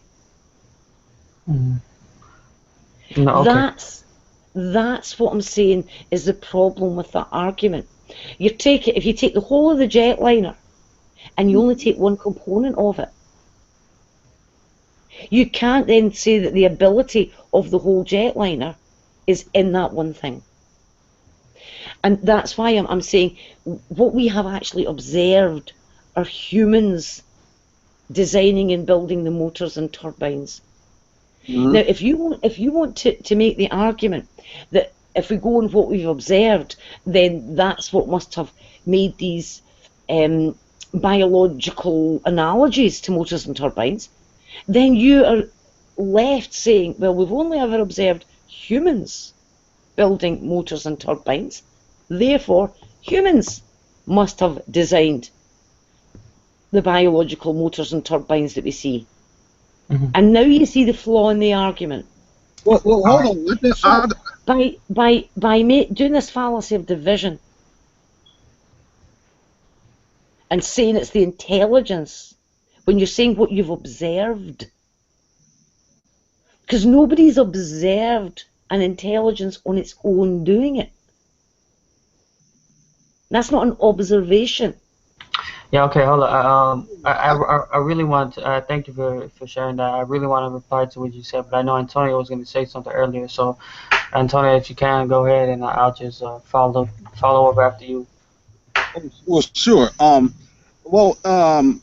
I think I don't think your example even logically applies in the same way because like for example we've um we've only seen like for example we've only seen as and I'll take this as believers because we're both believers. We've only seen humans reproduce other humans, but clearly just because we've only seen humans reproduce other humans doesn't mean that we cannot say that does not mean we can't go up to intelligence in general because as believers we've only seen humans do it, right? So by the very same argument you'll say, well, we've only seen humans do it, therefore we can't go up to the intelligence of God reproducing humans. No, because we're not suggesting for a minute that God used natural reproduction.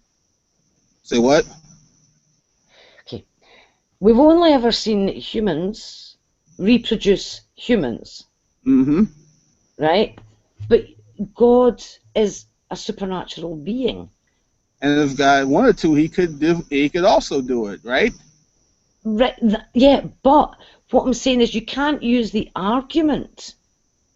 You can't say, we've observed such and such, therefore it must have been that. If you're not being accurate about what you've observed. And this is what I'm saying. It's the argument that he's using. And it's the fallacy of division to extrapolate that to, intelligence in general. But by the same argument, we've only seen humans reproduce. No, it's not intelligence. Let me say, it's not intelligence in general, but it's making intelligence specific. That's what I'm saying. Intelligence specific? Excuse me? Say that again? Right. It's not that you're saying what you've observed and then saying it's intelligence generally. What I'm saying is, you're saying what you've observed, but you're only specifying one part of the observation. I think the inference is if we well, here's the thing, what would be an explanation for something to happen, either intelligence or non-intelligence, and I think that's the base point of the question. Intelligence or non-intelligence, right? And I think that's where people are approaching the question from. And I don't really think it would be a fallacy of division to approach it from that way, just because we're talking about humans. I don't really see why you take the question from intelligence versus non-intelligence to humans creating motors and turbines. Why do you take it from that base point to say, oh, we've only seen humans do it? Why do you take away from the intelligence versus non-intelligence then? I'm not taking away from intelligence. What I'm saying is, if we're talking about what we've observed, we've observed humans doing it. That's what the observation is. So the thing is, the observation of non-intelligence versus intelligence, and that's the underlying point. And then you go from the underlying point to just talking about human intelligence. No. Underlying point was talking about intelligence versus non-intelligence, and then when we talk about motors and turbines, we're talking about the argument. I was specifically asked about the argument that true empiricism is making.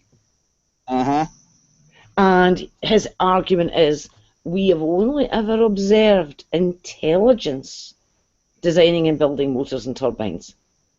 That's and right. You agreed that was his argument.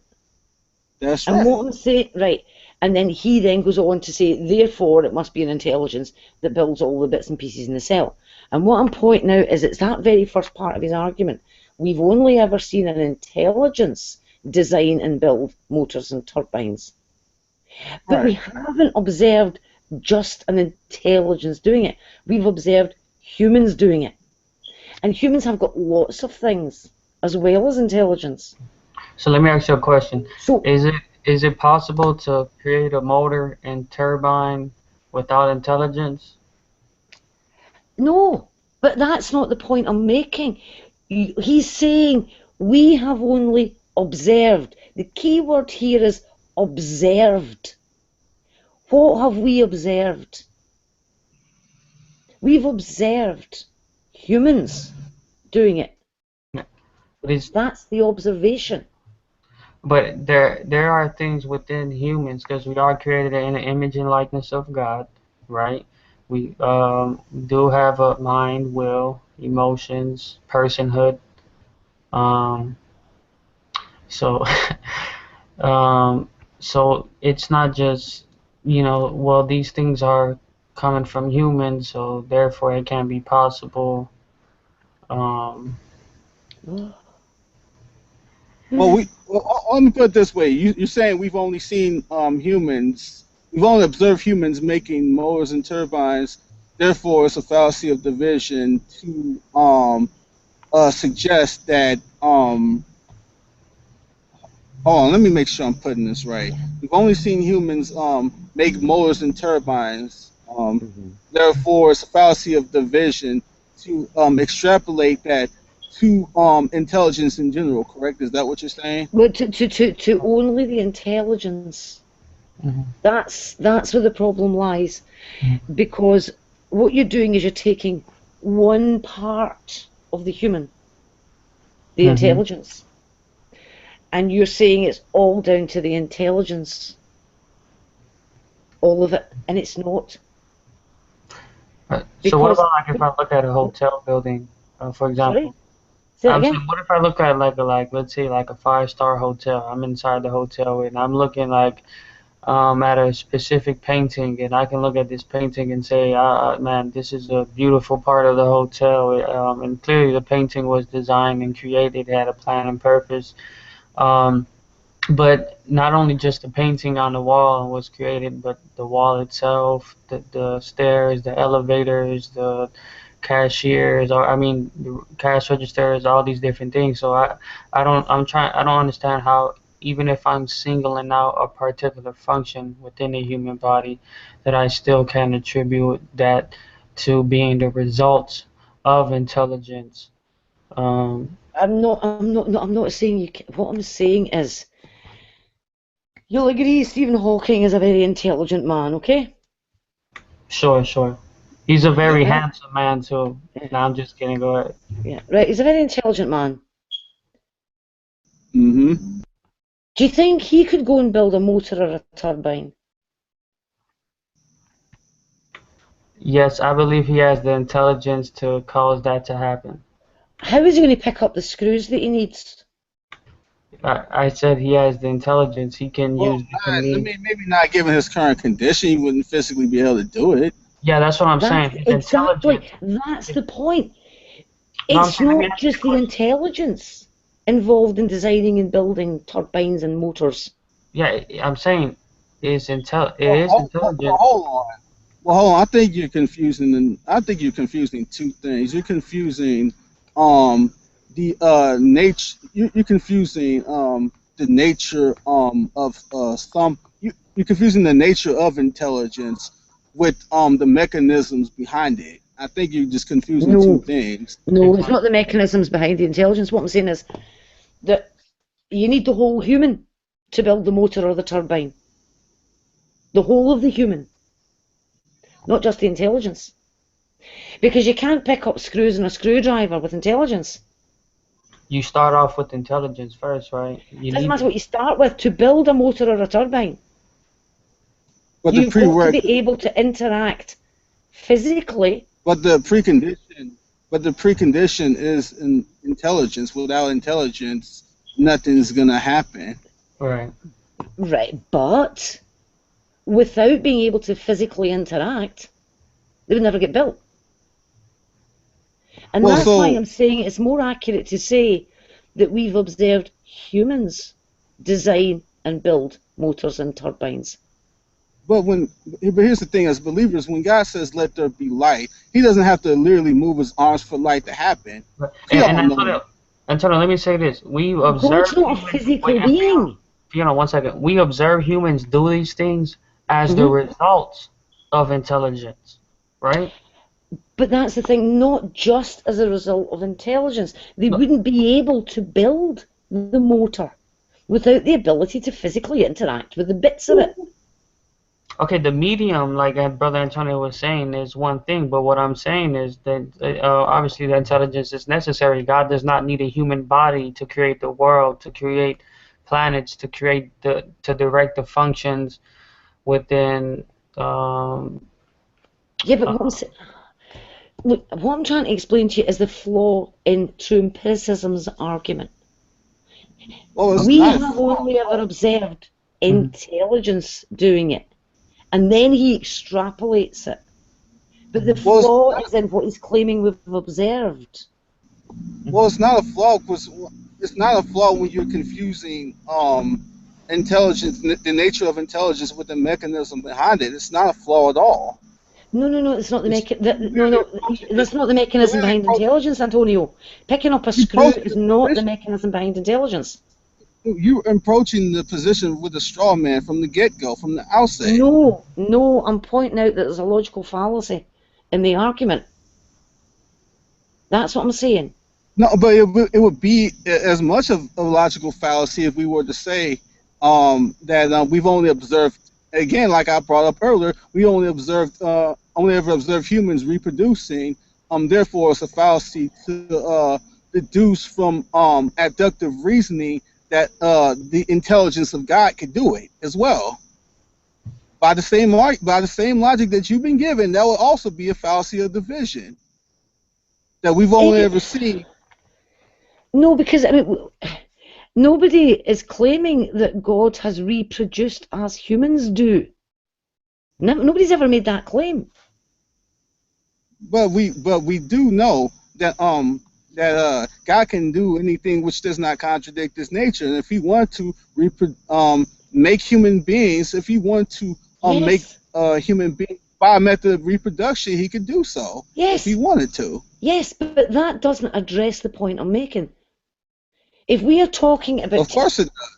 No, if we are talking about an argument that takes an observation that we have made and then extrapolates it, but we're actually only picking and choosing part of the observation and saying it's that part of it that is responsible.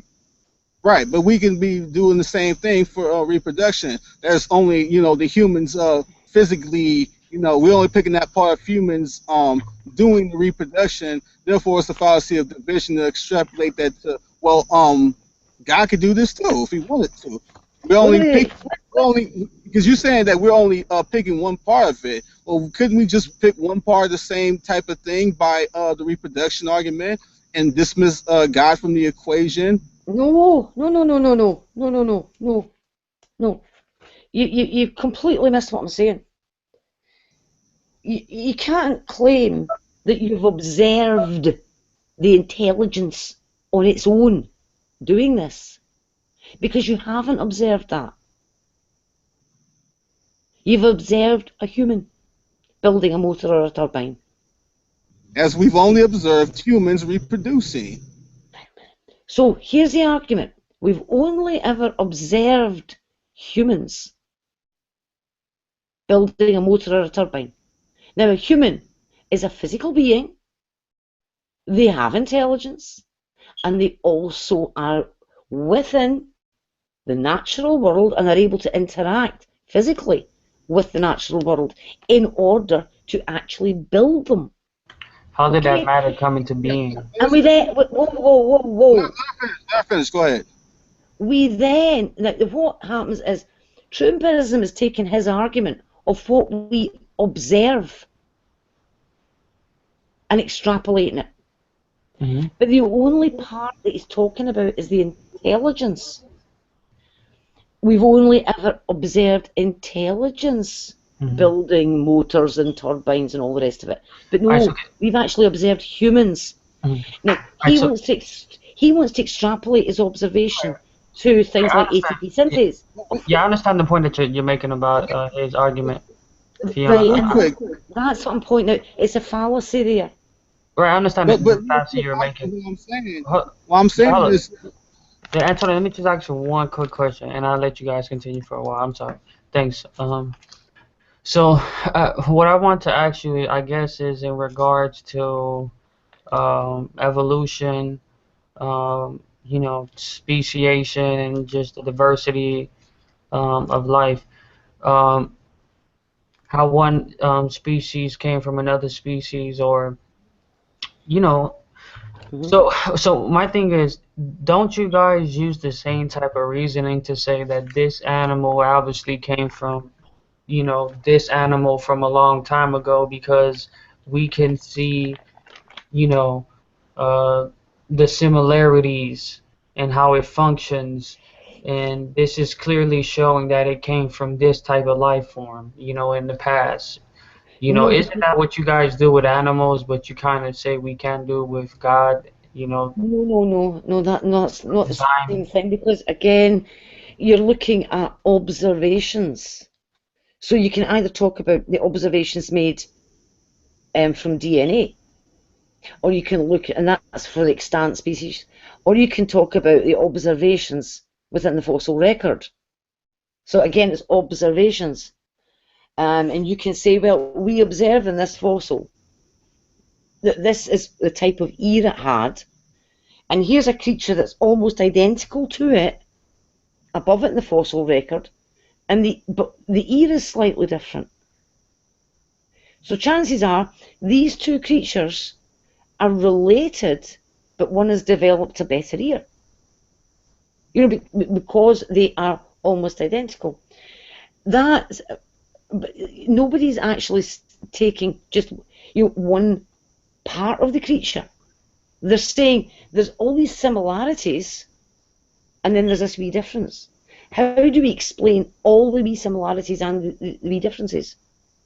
So they're looking at the whole thing. But the only thing I'm pointing out is that it's the initial part of the argument that True makes that contains the flaw. Is it that the example I gave was a jet plane. That it takes the whole jet plane to fly across the Atlantic. It has to have the fuel. It has to have the right shaped wings. It has to have the jet engines. It has to have the wheels for takeoff and landing. But you can't just take one part of that jet engine and say that on its own, therefore, is responsible for the plane flying across the Atlantic. Whether it be the seat, the tail, the wings, the engines, you can't just take one part of it, because it's all the parts working together that enable that jet plane to fly across the Atlantic. So when we talk about what's observed in the designing and building of turbines, yes, there's got to be the intelligence, but there's also got to be that physical body too, to actually build them. How else do you pick up the screws, pick up the various bits of metal you need, and the bolt? And the bolt. It's the whole. So God has a physical. I'm sorry. It's the whole human it takes to design and build the jet plane. The entire human. Their physical body, their intelligence as well. You can't do it with just one or just the other. All right, so I'm sorry. Does the medium precede the intelligence? Basically, I guess this is a chicken or egg question because. No, it's not. What I'm talking about is what we observe. That's all I'm saying. What we observe. I understand you're saying in the sense of like what we observe, but what I'm saying in the sense of, like, how is it? I'm saying in regards to God, clearly God the Father, right? It didn't, have a human body. Mm-hmm. Okay. But He still created. You're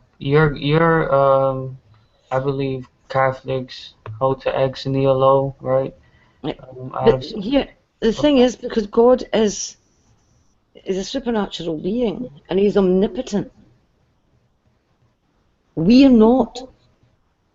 Right, but I'm saying, though, is there any sort of connection between God being, spirit, and still creating, and us being just physical, spiritual as well, and creating?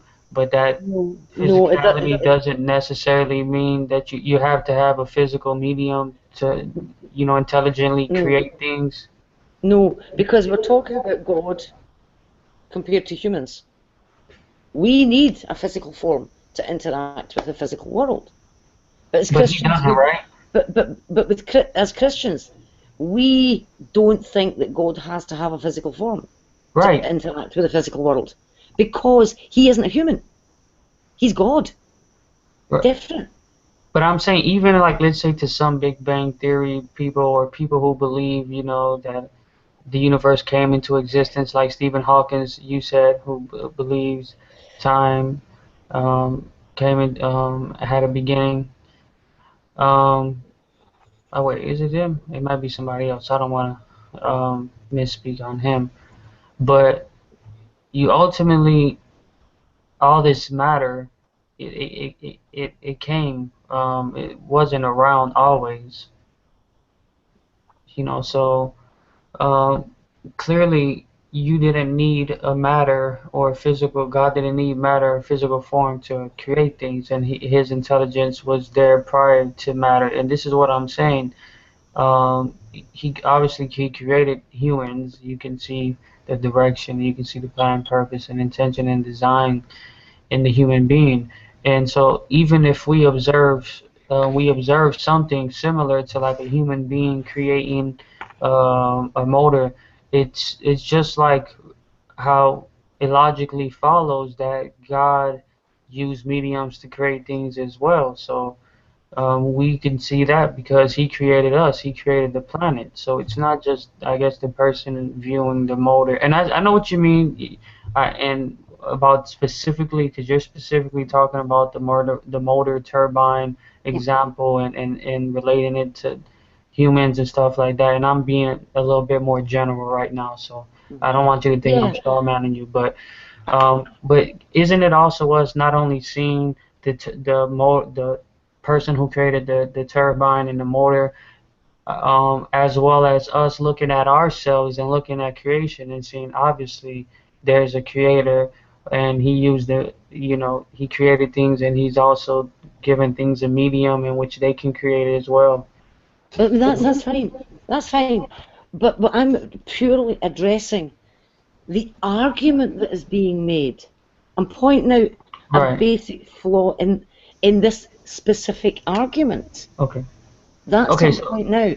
All right. What about the point that I just made right now? That basically, in general, like we can point to things being created by intelligence because ultimately, um, prior to me as a human being creating this motor because of my intelligence, God in His intelligence created the world and the planets.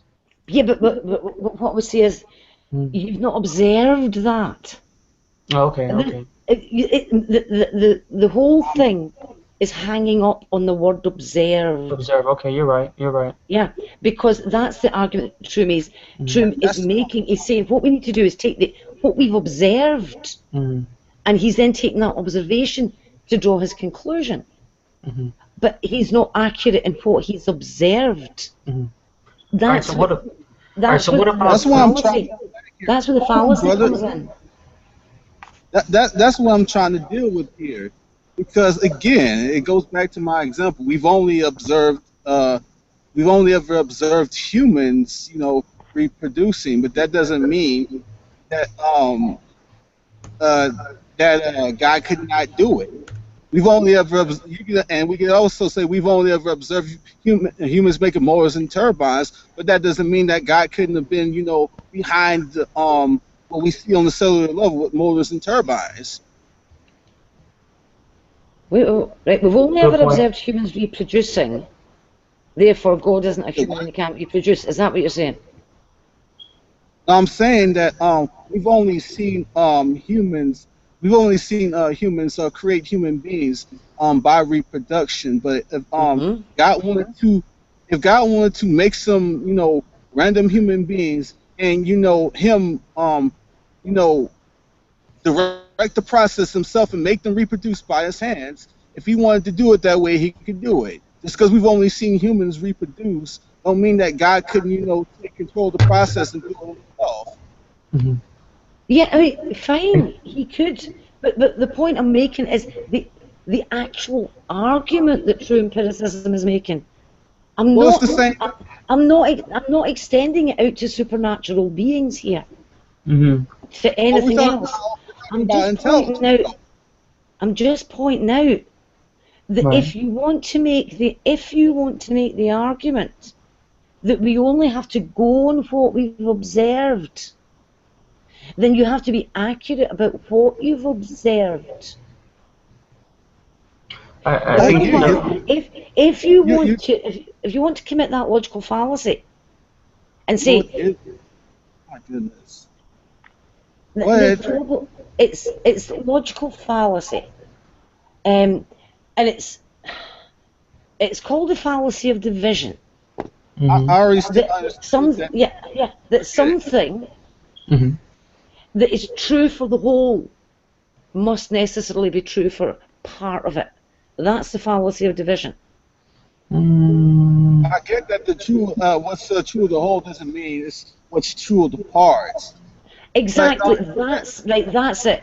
And what I'm saying is that humans have got more than just intelligence. They've then because what? they've got more than just intelligence. When a human builds a motor, they're not using only their intelligence. Mm-hmm. They have to physically interact in the physical Yeah, world but with but the that parts. but So their when you want to, physical. so I'm when sorry, you but want to say what you've observed, mhm. But yeah, but what we're saying is those people that, I mean, even we as humans who are physical human beings who are spiritual as well, are observing these from humans. I think what we need to also take account too, and I'm not just specifically talking about true empiricism argument. I'm also speaking on that and speaking in general and as well, so we don't get confused. But I think we really have to consider the fact that human beings were intelligently created. yeah, and you can consider that completely. That's great. Hmm. But the argument you then make to support it cannot All right. take the So, form of okay. the argument that he's been making All because it right. has So a what? logical All fallacy right. in it. Let me give you a perfect example, right? So, a rock. Does a rock have any intelligence? No, Okay. So the rock doesn't have any intelligence. So can the rock give birth to another rock? Can it give birth to a human? Can it give birth rocks to? aren't alive. It's only living things that reproduce. Right. So that's what I'm saying. Basically, the way that we see how life is, we're alive and we have personality and will and mind and intelligence, right? Um, Mhm.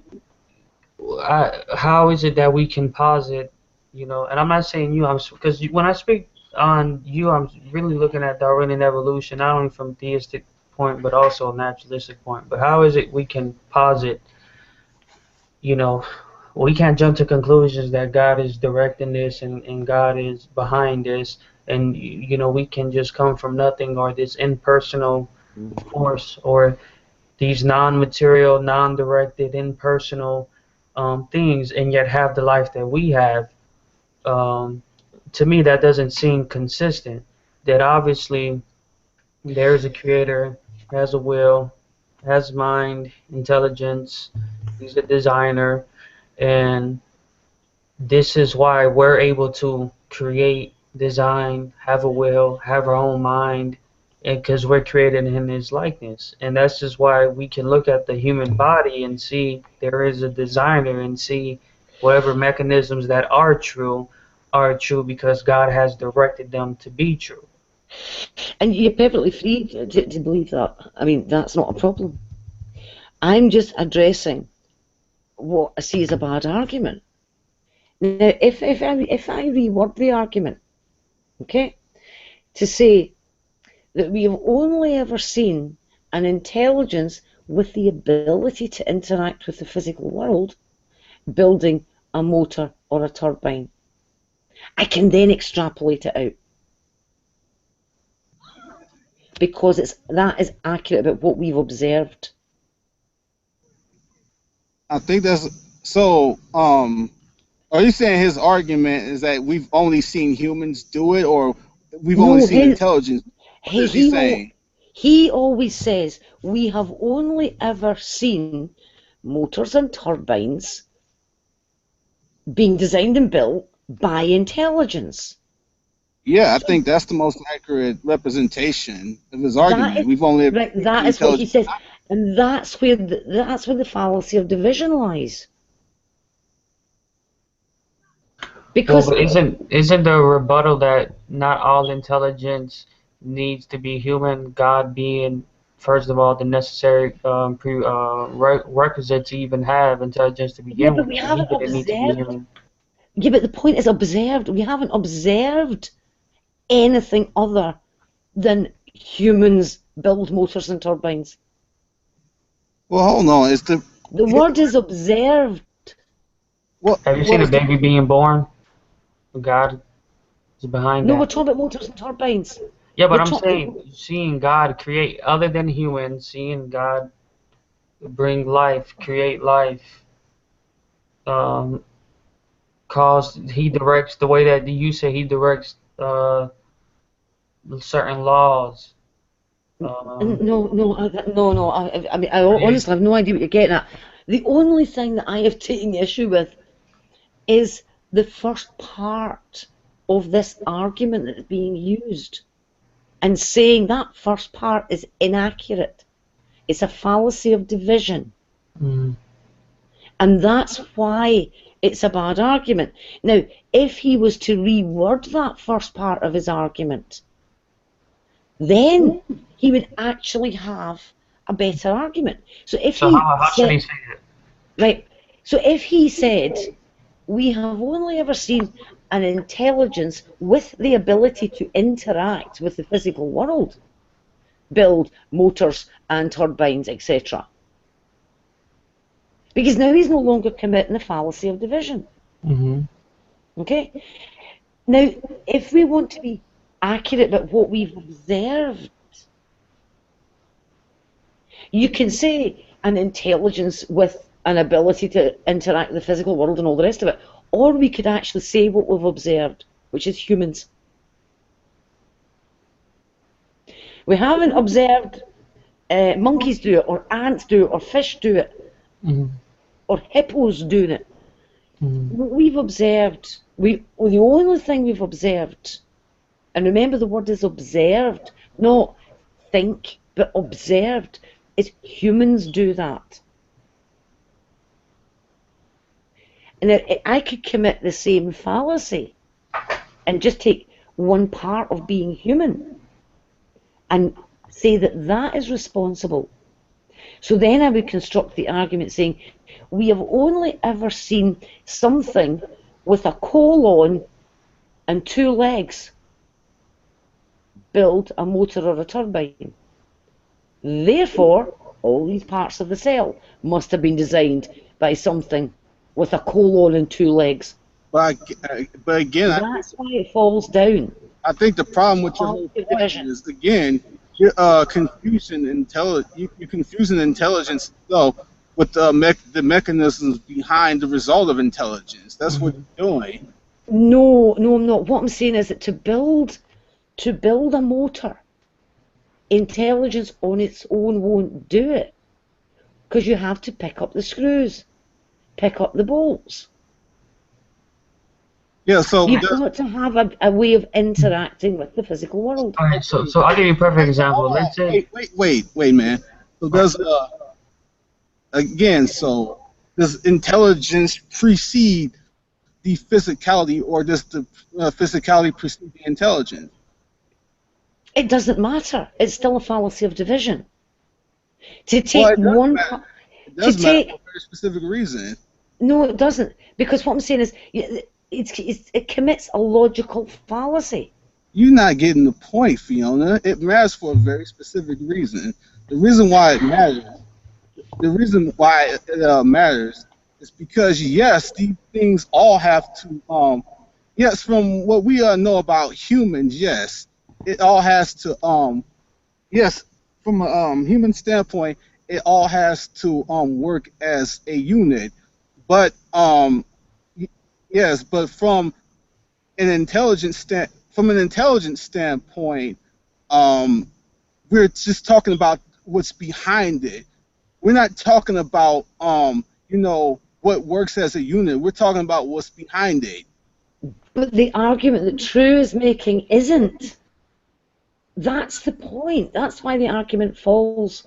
I think you're misrepresenting his point. I think his point is what's his argument is, we have only ever seen motors and turbines being built by intelligence. What's behind the building of motors and turbines? Intelligence. It doesn't. No. But you can't build it with intelligence.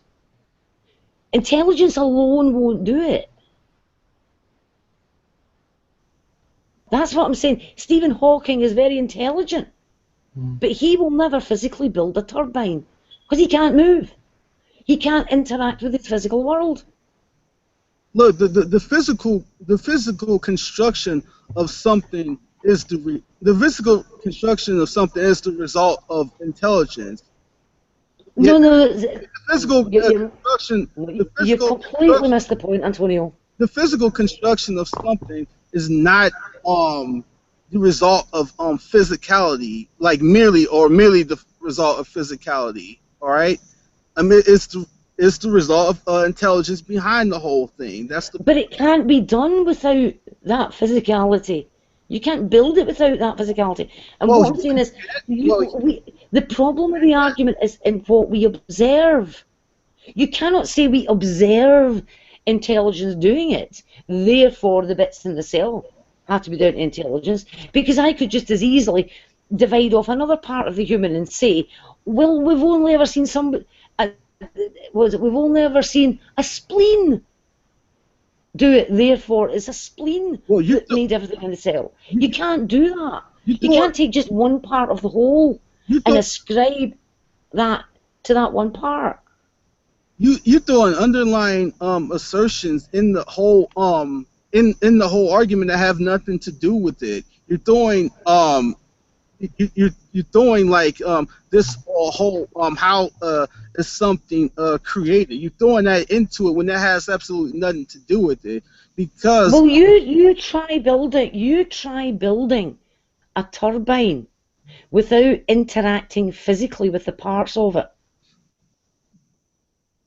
but just See how because well you got on. but just because that's the result of how humans do it does not mean that that is the core of the issue. You can't No, the just core of look at the all, issue is the word observed. you can't The just core, the core of the issue is the word observed, Antonio. you can't just look at all humans and just leave the question at how at the result of how things are created by humans. You can't just leave it there. That's not The core is the word observed. right. In his argument, he says, we have only ever observed the motors and turbines. You can repeat that as many times. Intelligence. You can repeat that as many times as you want. Right, and I'm pointing out there's a flaw in that argument. But again, It's the argument the flaw is in. But again, we've only ever observed humans reproducing too, but that doesn't. No, we've seen dogs and ants and bees. Okay, or organic life. Organic life. That's the proper way to say it. That's part of the definition of life. We've only ever seen it happen as the result of organic life. All right, but we've never personally seen God doing it. But that doesn't mean He couldn't. But nobody's ever claimed that God is organic life. Right. But we're talking about what's behind it all. We're talking about intelligence itself behind the whole mechanisms. All right. I don't think you understand what I'm getting at. You're talking about the collective. You're talking about the collective. I'm talking about what's behind it. Because we're talking about what's behind it, then it doesn't matter if the collective is a physical medium or a non-physical medium. It does when you're trying to build a turbine. That's the thing. You cannot build a turbine. So it would, unless you can interact physically. You're going on observation, Antonio. Going on observation. That's the start of his argument. well, we can make. We have only ever observed. That's how he starts the argument off. So why can we make a logical inference to God making a motor and turbine? Like for example. No. He's going from an observation. He's saying observation. He's saying we've only ever observed them coming from intelligence. That is not accurate. The mechanism behind it, intelligence. That is not accurate. The mechanism behind it is intelligence, Fiona. That's not the only thing, though. That's the point. Again, but intelligence alone will not build a turbine, will it? You're throwing unnecessary premises into the argument, though. That's the problem. No. What you're trying to do is you're trying to defend a logical fallacy here. I've told you how you could improve the argument and have a better argument without an inbuilt logical fallacy. It's the logical fallacy in there that's the problem. We're talking about what's behind it. the premises that you're throwing in that he's not even arguing is He is the process is the process behind the creation itself. That's why I was saying that you're confusing intelligence with no. all of No. behind it. He is saying what we observe and then extrapolating it out. But he's making a logical fallacy when he declares what we observe. Well, why can't? Well, he's making an argument of inference. He's talking about You can't base it on a logical fallacy. look, look. If if we as humans, if I'm playing baseball, right, and I hit a home run, why would that be an illogical inference to say that God could do it too? Why would That's not the point I've even been making. All I'm pointing out is his argument. It's the form of his argument that's got the problem in it. But it's the same thing though. No. What I'm saying is, if you include a logical fallacy in your argument, I don't get how it's. I don't even get it's a fallacy because I think you're attacking. I'll try again. Oh man. It's called the fallacy of division. Remember the example about the jet plane flying across the Atlantic. Mm-hmm. Does that mean that an airline seat can fly across the Atlantic? Because the airline seat doesn't have an the airline seat isn't the airline seat itself. The airline seat itself is not is you talking about we're talking about the result of creation, right? No, I'm talking about an airline seat. Say what? I'm talking about an airline seat. A seat on an aeroplane. Mm-hmm. You know the seats you sit in, right? The result of what what's behind what does things, right? We know that an airliner can fly across the Atlantic. Mm-hmm. Right. So let's put this into the form of true empiricism's argument, right? An intelligence behind it. We have only ever observed right. an airline. We've only ever observed an airline seat flying across the Atlantic. Mm-hmm. That's the problem, because it's not true. What we've observed is an airliner with seats fly across the Atlantic. Do you see what I mean? To attribute the ability to just one part of it. Okay, so let me give you an example. All right, the reason why, and this goes to the point I was trying to make earlier. The reason why I believe people intrinsically know that God exists and God is the cause behind biological life, and that He directs it, even though they can't see Him, is because there's a lot of things that man believes that he can't see himself. So, and they don't automatically look at those things to be irrational or just negative just to hold to belief in it. So I think obviously God is spirit. We are made in His likeness. We are spiritual beings as well, and but everyone here believes that, even though you can't put, even though you can't put your spirit in a test tube. So, that's fine. I mean, that's fine to hold that. I have no problem with you holding that. Mm-hmm. I mean, and also. Is there certain, I'm sorry, and this is my last point, are there certain things that people ask people to test that not only you can't test, but you shouldn't want to try to test because you know those things to be true apart from testing them in the scientific method? Well, I mean, in that case, then you don't ask, there's no point in asking the question. Mm-hmm. Because you're saying this is what I accept, and that's it. I'm just trying to see how can I prove this to you. And again, that's fine. No, again, that's fine. Again, that's absolutely fine. But when you start to ask the question, if you've got no way to arrive at the answer, there is no point in asking the question. But what I'm saying is, see what I mean? What I'm saying is, okay, what I mean, how could I? The thing is, you believe God is a designer of some sort. He right? designed the laws of physics, or I mean, I believe he designed the laws of physics. All these different laws. He designed the human body, the human anatomy, Hmm. um, and all those things. I'm sorry, I think I forgot the point I was trying to make. It slipped my mind. I'm sorry. Go ahead. Yeah, I mean, all I was actually dealing with was the form of this particular argument. A Mhm. bad argument for something doesn't do the subject any favours. And if there's a flaw in the argument, then you have to correct the flaw.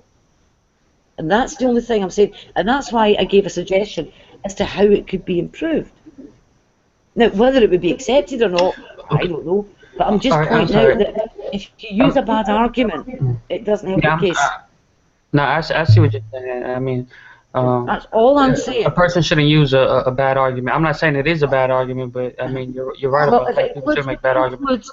if it But includes a blatant logical fallacy, but then hold it on. I can't really be remember the point described I as a good made. argument. I remember the point I was trying to make earlier, and I don't want to forget it. But what I'm saying is, how is it that if God is clearly the necessary precondition, I said prerequisite earlier, I meant precondition Hmm. to life, um, you know, oh man, dude, why does this point keep slipping my mind? Um, oh man. I think I know what you're sort of trying to get at. Mm, If God is necessary for life mm, to exist, mm, then how come there are people out there that don't believe in God? mm. I mean, That I mean, no, no, I'm saying that I mean that is an important topic. It wasn't, but I wasn't necessarily trying to say that. I think the point I was trying to make is um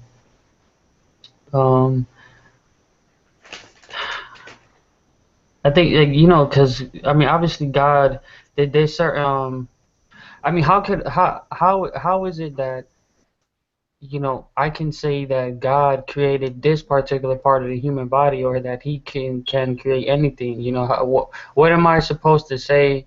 Tell a person, well, this is proof of this shows evidence to a creator. This points to a creator, because clearly the scriptures say the scriptures clearly go about talking about how um, that actually what we see, creation itself testifies to God.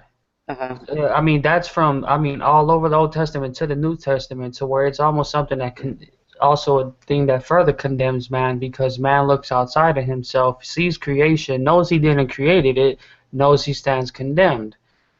So, Yeah, but what but I'm saying is, why would God inspire the writers of the Holy Bible to talk about the stars in the heavens and all these different type of things as works of God, demonstrations of God's power, proof of God's design, made by the one true God, not false gods, mhm. and make such an emphasis on this, still while presupposing God. But then you're saying, well, you can't look at these things as, or attribute, the human body or this part to, being designed for whatever which reasons that you're saying.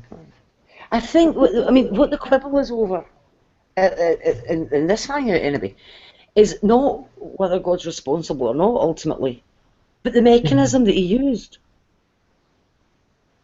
Mm-hmm. That's all it's about in See, this particular hangout. Mm-hmm. the point. See, the point is, even if you're looking at the whole like humans creating something, the point is the intelligence must direct the physicality. That's the whole point. The Mm-hmm. intelligence must direct the physicality. Yes, yes. The, Yeah, but without the physicality, physicality, there's nothing to direct. the physicality can't direct the intelligence. It can't be the other way around. Mm-hmm. Mm-hmm. You now, Because the intelligence is alive, not dead. Think about a but dead you're person now who doesn't saying that have they have to intelligence. work. You're now saying they have With to no work in intelligence. I'm conjunction. sorry, go ahead. Yet you're now saying they have to work in conjunction. Say what? You're now saying that they work in conjunction. I'm saying that Hmm. the prerequisite of something happening with human beings, the prerequisite is intelligence, right? You can't Well, th- well, it can't happen. say It can't what? happen with human beings if there isn't a human being there. Say what? It can't happen with a human being if there isn't a human being there. Well, it can't happen with God if there's no God there either. The But prerequisite is intelligence, nobody's arguing against God. right? Nobody's arguing against that point. We're talking about, well, something has to be there, whether it's an unembodied being or a bodied being. So Yeah, Hmm. yeah, and that's the point I'm making. right. That when you start the argument off with the word observed, Hmm. you have to actually specify what has actually been observed. Hmm. So I can say I've observed a jetliner fly across the Atlantic, but I cannot say, oh, I've observed an airline seat fly across the Atlantic, or I've observed a nose wheel fly across the Atlantic, or I've observed an aileron fly across the Atlantic. Hmm. Because on their own they can't do it, but when you put them all together, they can. Yeah, So but I'm when it saying, comes, No, but but, an airline seat is not. The airline seat is just in the plane. It's not actually flying. Okay. and where's the human intelligence? Say what? Where's the human intelligence? It's in the human. It needs the whole human to be able to go and build that motor. Mm, The yeah, intelligence on its own, all on its own, yeah, can't do it. the human to build the motor, where to pointing out in purposeful creation and purposeful design, yeah. and We're talking. we can look at the same similarities in function and look at the human body and say this was purposely designed. We're not saying it, You it has to Yeah, yeah. entail you a human. can't. Yeah, you can say that. And we're You talking can't. about. You. And we're But what talking. I'm talking about is one particular part of the argument. When we're talking about purposeful design, we're talking about intelligence. It doesn't matter whether it's a physical medium or a non-physical medium. It doesn't matter. No, no, no. This isn't to do with the this is to do with the way this argument has been formulated. Hmm. It's the way it's formulated that has the flaw in it. Now, I'm not trying to tear apart the conclusions or anything like that. What I'm pointing to is the formulation of the argument. So It's what I'm saying is, formulated. I'm saying in all cases that argument is wrong. It cannot be a good example. It could not be, because to me it seems like if any case this would be in which it would be true. Yeah, You yeah, Yes, pointed out. yeah. but the problem comes when you talk about what you've observed. Yeah, I get. The fallacy of division That's does. I get the fallacy of division does apply in many sorts of cases. But I mean, at the same time, though, that doesn't mean it applies in all cases, though. no, but it does in this one because you're talking about what has been observed. And what has been observed is humans who have a physical body and intelligence and a spleen and a heart and lungs and a colon. A human has all those things. And you've seen a human build Mhm. a turbine. Right. That's what you've actually observed. What we have actually observed specifically is humans reproducing. We have specifically observed humans reproducing, or I should say, organic life. Being the behind reproduction. That's what we've seen. But what I'm saying is, just because that's what we've seen, with organically, doesn't mean that a guy can say, "Hey, I want to do it too," the same way. Or I could, control it myself and do it. Right. That's fine, but when your argument is based on this is what we've observed, therefore we will extrapolate it out. Well, but it'll be a fallacy for the reproduction argument the same way too. That we've only observed, organic life, being behind reproduction. And one thing, Fiona, that you and good point, you that you also have to consider, right, is um the limitations of humanity and the limitations of God. And even though I know you're saying, well, that's me personally, I choose to go to faith, and it's not something that I can prove through the scientific method. But what I am saying is, God is very much necessary to this conversation because we couldn't have any of these things without God to begin with.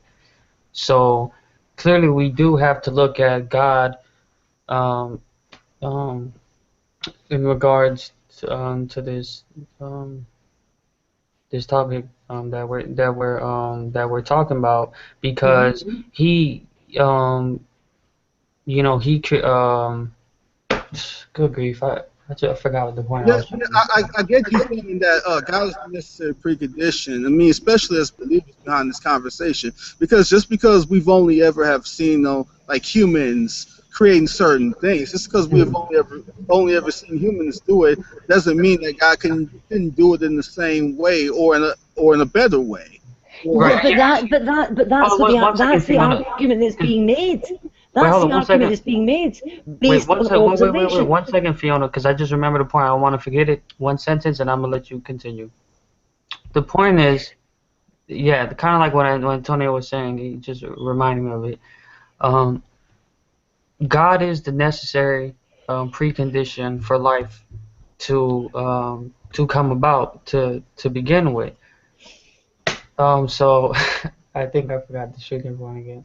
Yeah, God is the necessary precondition for life to begin with. So even though we observe these things only happening by human, we have to look back and realize that a human or any of this creation would not be possible if God didn't exist. So we can't just say, well, Yeah, but since we you only observe humans, well, what are we gonna say that would be sufficient enough to create the human body? We can't say a dog. We but can't that's say not natural that's means. nothing to do with what I'm saying. That's absolutely nothing to do with what I'm addressing at all. But I'm saying, you I see, Talking about what we've only, we're dealing with the point of what we've only observed. You keep on emphasizing what we've only observed, and we're dealing with that very specific point. I right. don't So know how you can say that's not have anything to do with what you're saying.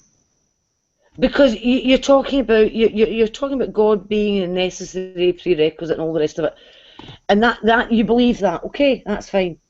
But what I'm talking about is when this argument is formulated, it has been formulated in such a way that what we have observed with our own eyes,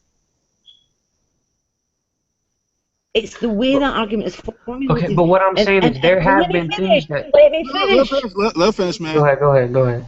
Right. And every single objection that you've been bringing up here demonstrates the problem with the way this particular argument is formulated.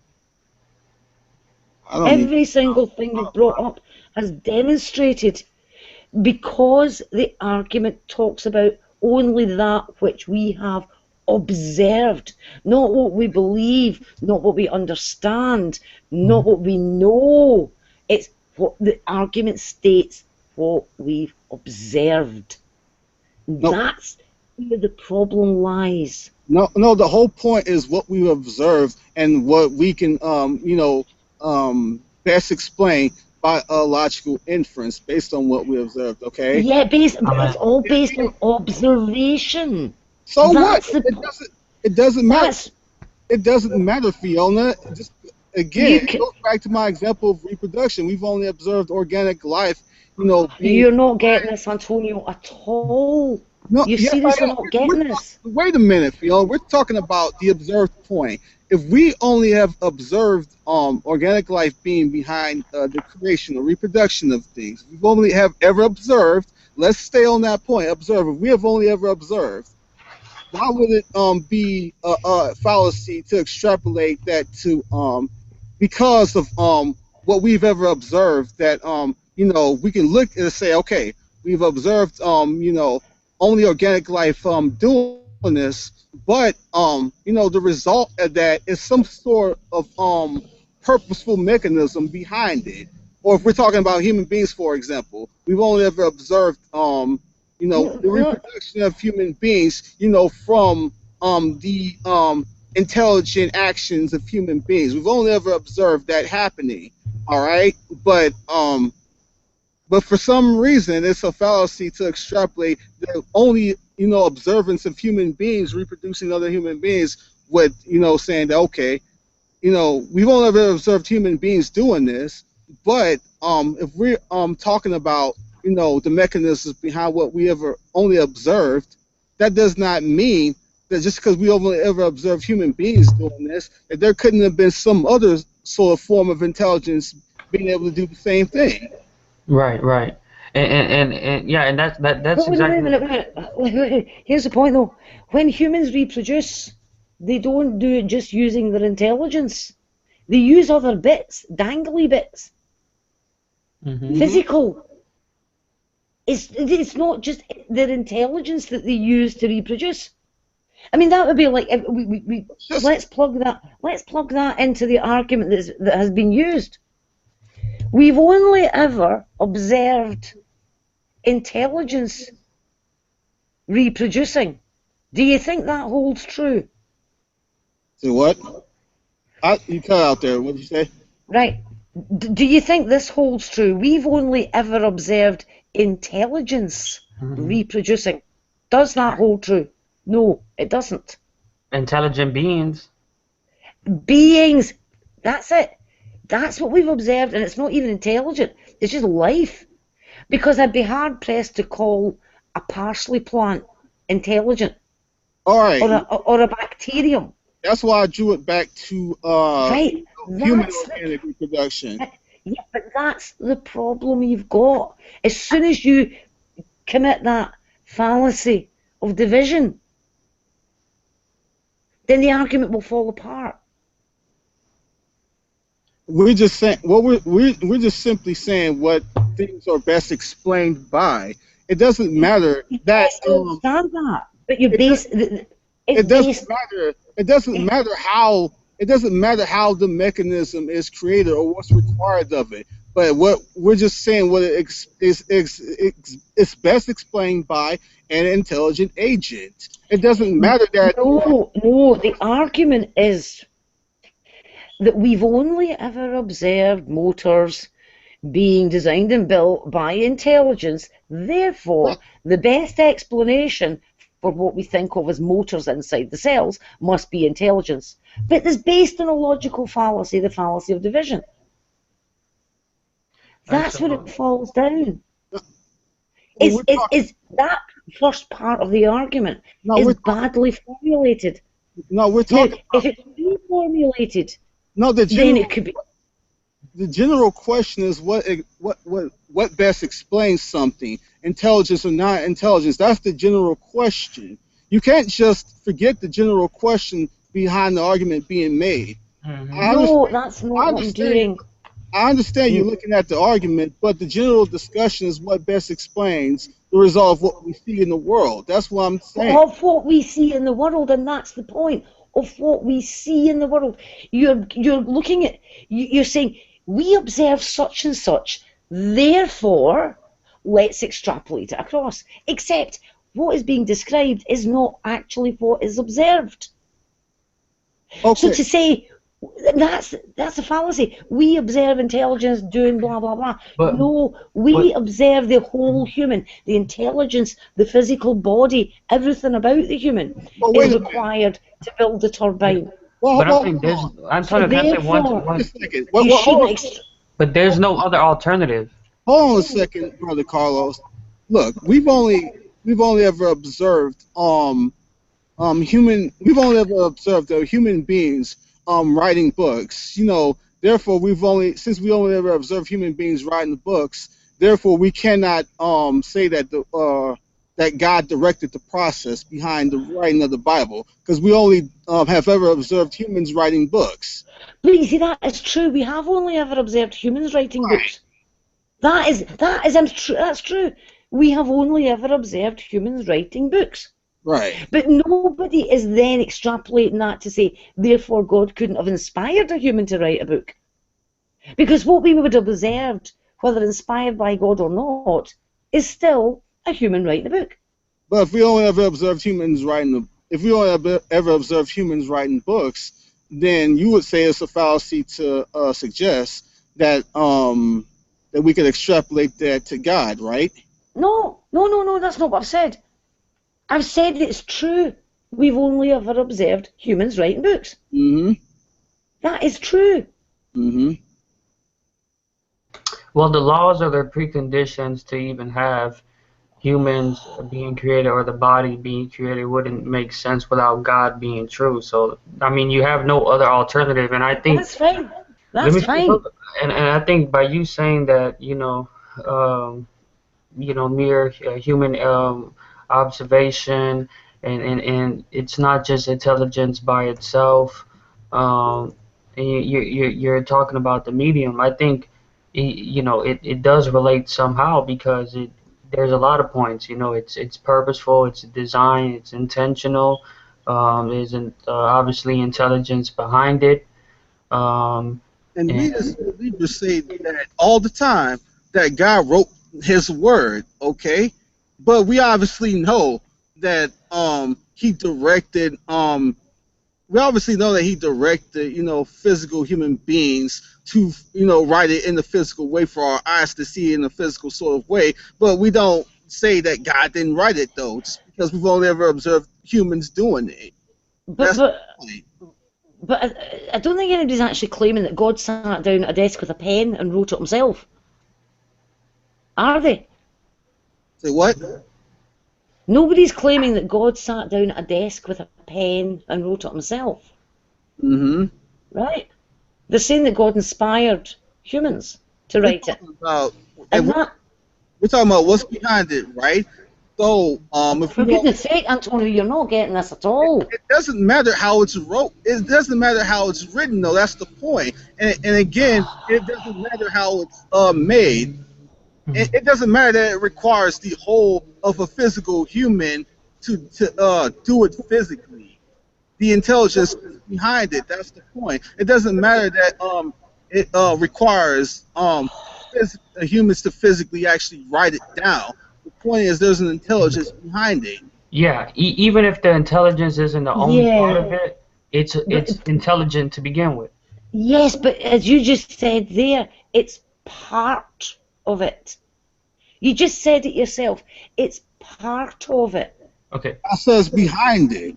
I Yeah. said behind it. No, I'm talking about what Carlos just said. Carlos just said it's part of Okay. it. No, but I mean that I'm basically saying the same thing that Antonio is saying. What I'm basically saying is that obviously humans, per, you know, obviously there was a God created life, right? Sorry, say that God again. God is the one who created life. Right, We and didn't, I don't believe that we created human beings. God is the one who directed the human beings to come about the way that they are. Okay, so let's see. that's fine. But again, it's not addressing the fact that all I'm doing is pointing out a logical fallacy in the beginning of this particular No, argument. okay, but what I'm saying is that That's. Can you it's see what I'm saying? The intelligent. flaw. Okay, well, Can I'm you saying, see? Fiona, hold on. What I'm saying is that um, if humans didn't, if obviously I believe that whatever created us was an intelligent being. It had a plan, it Yeah, had but a it's not, purpose. So again. it directed its creation, and it's still But direct. He's again, still it's directing its yeah, creation. It's a you're going perspective. away from what I've been trying to explain to you now. It goes away from that. All I am saying is that this particular argument, Hmm. as it is worded, is a really bad argument because it includes this logical fallacy. I think you Now, just find a way. I've put a link in the side chat so I that know you can what go a and look fallacy it of up. division is. I already know what a fallacy of division. You seem to be losing the plot about Antonio. Seriously, Look, if you don't, I get, what the whole is. Like, for example, I get that, humans are made of cells, right? But one cell does not mean a human being. I get that. I say that all the time. I right, understand fine. what the fallacy of division means. So, I mean, you don't have to, critique me on Well then, I know what it means. Dan, then you need to understand that when you claim to have observed whatever it is that builds a turbine. To be accurate, what you've observed is a human being doing it. Everything about the human being, the intelligence, the physical body, So all of it plays a role. All of it plays a role in building that turbine. are Christians committing illogical when we say Antonio, I'm dealing purely with the form of this argument. right? I'm And look. not even. Hold on, I'm dealing with the same thing. I'm dealing with this form of argument too. We've only ever seen humans physically write books, right?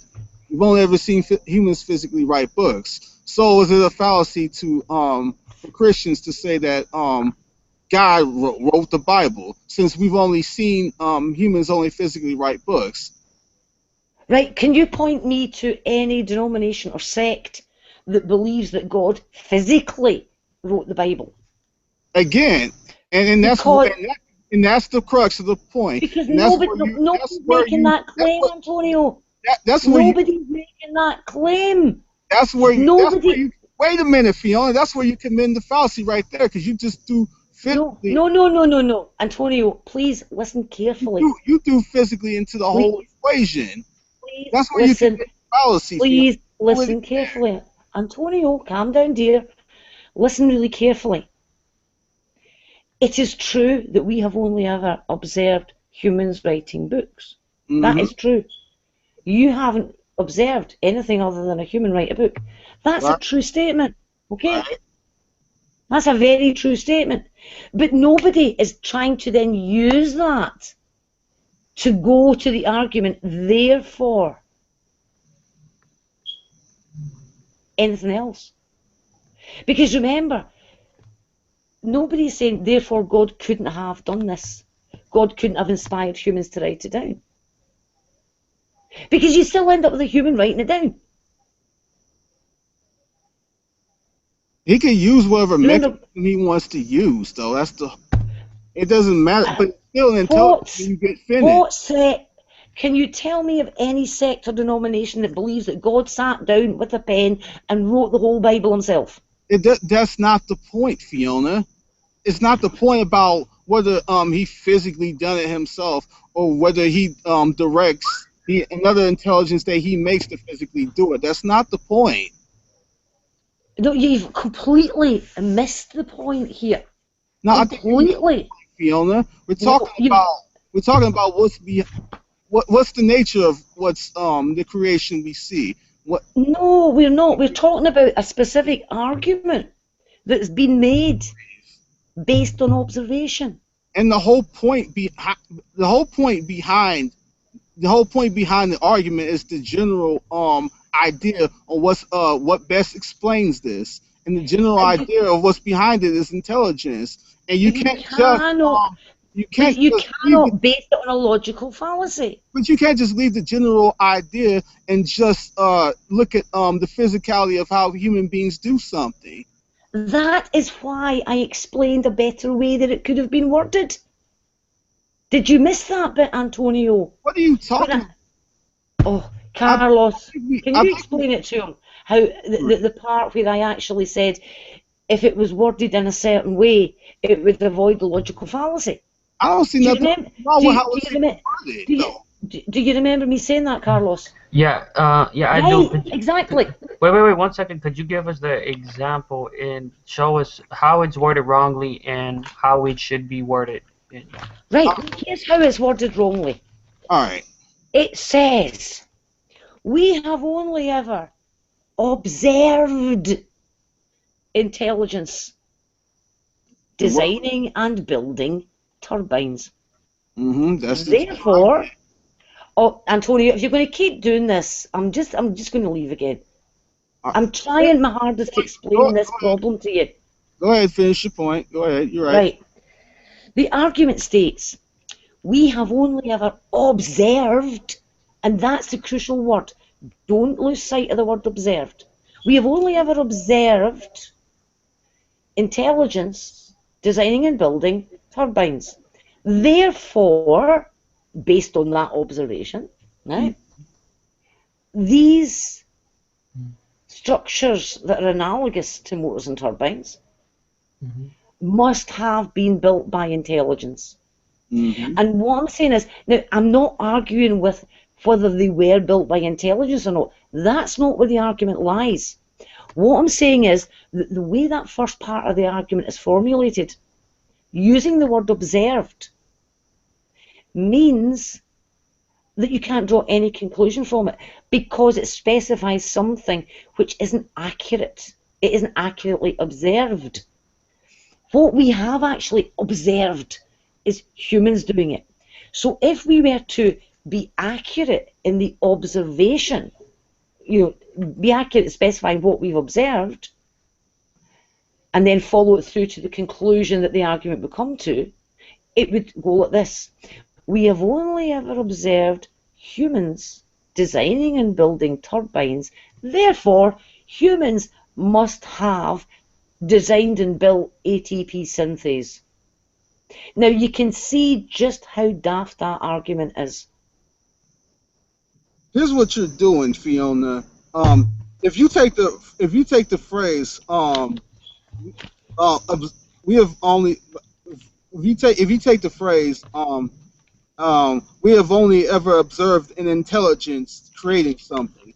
You take that whole phrase. What you are doing is saying you are putting parentheses behind the first part of the statement. We have only No. I'm giving you the statement exactly as it's used. hold on. You're putting parentheses behind the first part of the statement. We have only ever observed, and then you in that first part you put a parentheses behind we, and then we've only ever observed. Then you put a parentheses behind that, and then you finish the statement with this own parentheses saying we have only ever observed, and then you have parentheses splitting up the point into two parts. But if you take it as a whole, then it becomes a whole another discussion. If you put parentheses behind the statement as a whole and don't split it up into two different parts, then you won't be committing the problem. Right, let me give you the argument that is made and that has been said, and you will find it in video after video after video. We have only ever observed intelligence designing and building motors and turbines. Therefore, intelligence is responsible for the motors and turbines that we see in cells. There aren't any parentheses in spoken word. That's the argument that is being made. And I'm pointing out a flaw in the start of the argument. That's it. And I'm showing you what happens if you commit the same logical fallacy, and let's divide a different part off of the human, the colon. We've only ever observed colons building motors and turbines, therefore a colon designed the parts of the cell. Doesn't make sense. Fallacy of division. When you commit that fallacy of division and you attribute the ability of the whole to just part of it. Now, that's where the difficulty lies. It's just in that first part, talking about what we have actually observed. And it is accurate to say we have observed humans doing it. And that's why it's a bad argument, because if you're accurate about the observation, you would then be left running to this, therefore humans must have designed ATP synthase. And that's nonsense. That's why the argument falls. Because it leads you up the garden path because of this flaw in what you've observed and then extrapolating it out. Because it only works if you commit the fallacy of division using and divide intelligence off. And it doesn't work if you divide off another part of the human. Did you see what I wrote in the side chat there and how you're no.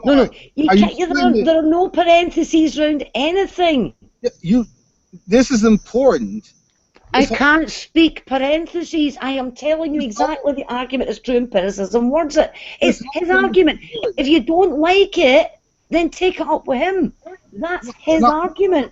Go ahead, Antonio. No, this whole thought here is important because it's important how you convey the thought as to understanding whether something is a fallacy or not.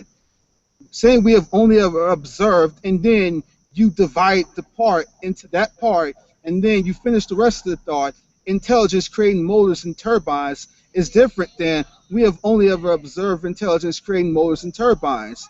You can split it up that way and then say it's the fallacy of division. Well, if you take the thought as a whole, then the whole idea falls apart. That is a fallacy of division.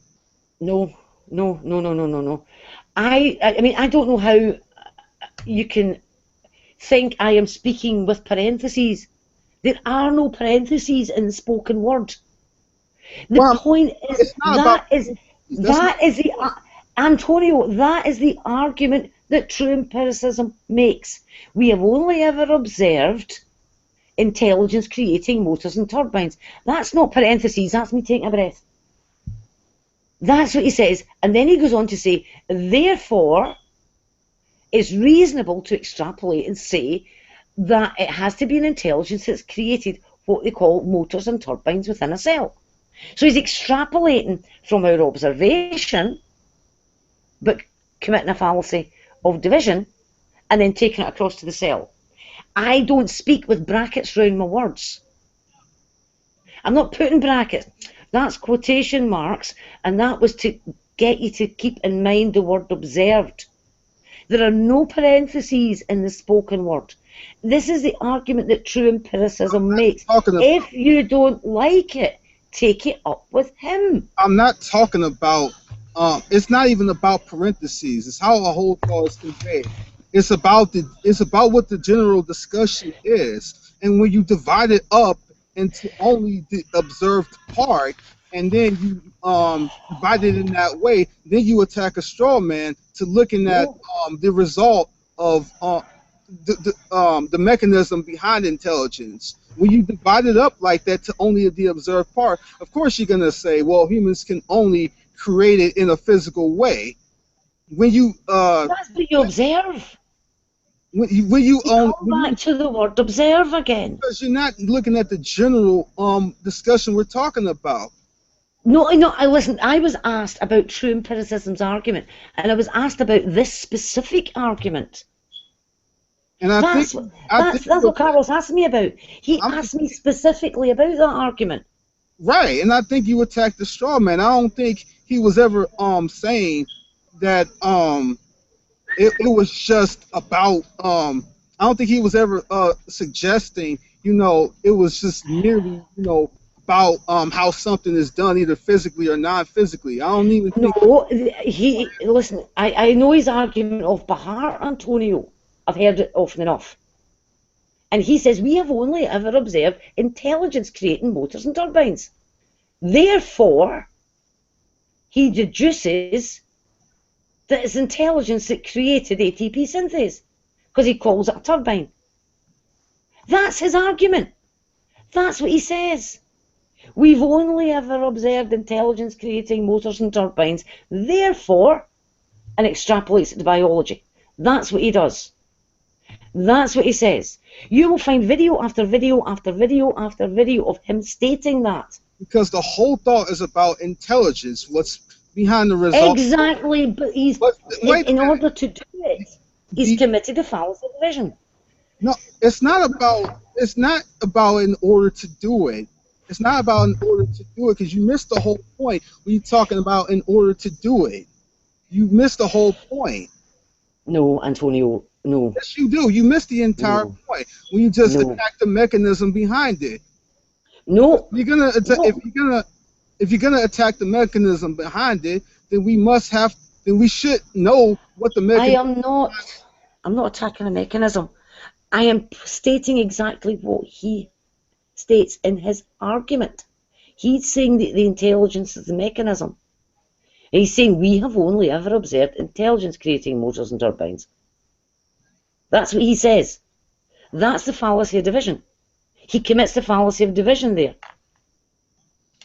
So if we're going to understand the world, if we're going to understand the world around us, of course we're going to start with observations which we come from us. And as Carlos rightly pointed out, there are certain limitations that humans have. All right. Well, of course we're going to start, with certain observations given our human limitations. But I think what's being confused here is that you seem to be suggesting that he's um, just look just looking I don't know, like just looking at uh how can I put this? It seems like what you're saying to me is that he's committing a fallacy because Yeah, of division. say what? Yes, of division. Because he's looking at the general picture of intelligence, right? No, because he's making a claim of what is observed. Well, that's the general picture. Yeah, but no, we haven't observed we haven't observed intelligence. Okay, well, we've observed an intelligent agent. That's what we mean. Yes, exactly. Agent. But he doesn't say intelligent agent. He But you says know what he means. intelligence. Hold You on. know what he means. That's where the whole confusion is coming from. You know dang well what he means, Fiona. No, that is what he's been saying again and again and again and again. He keeps saying that, and this we're pointing out But you that's the know he problem in means the argument. not, He's got not, to be more specific. oh, come on.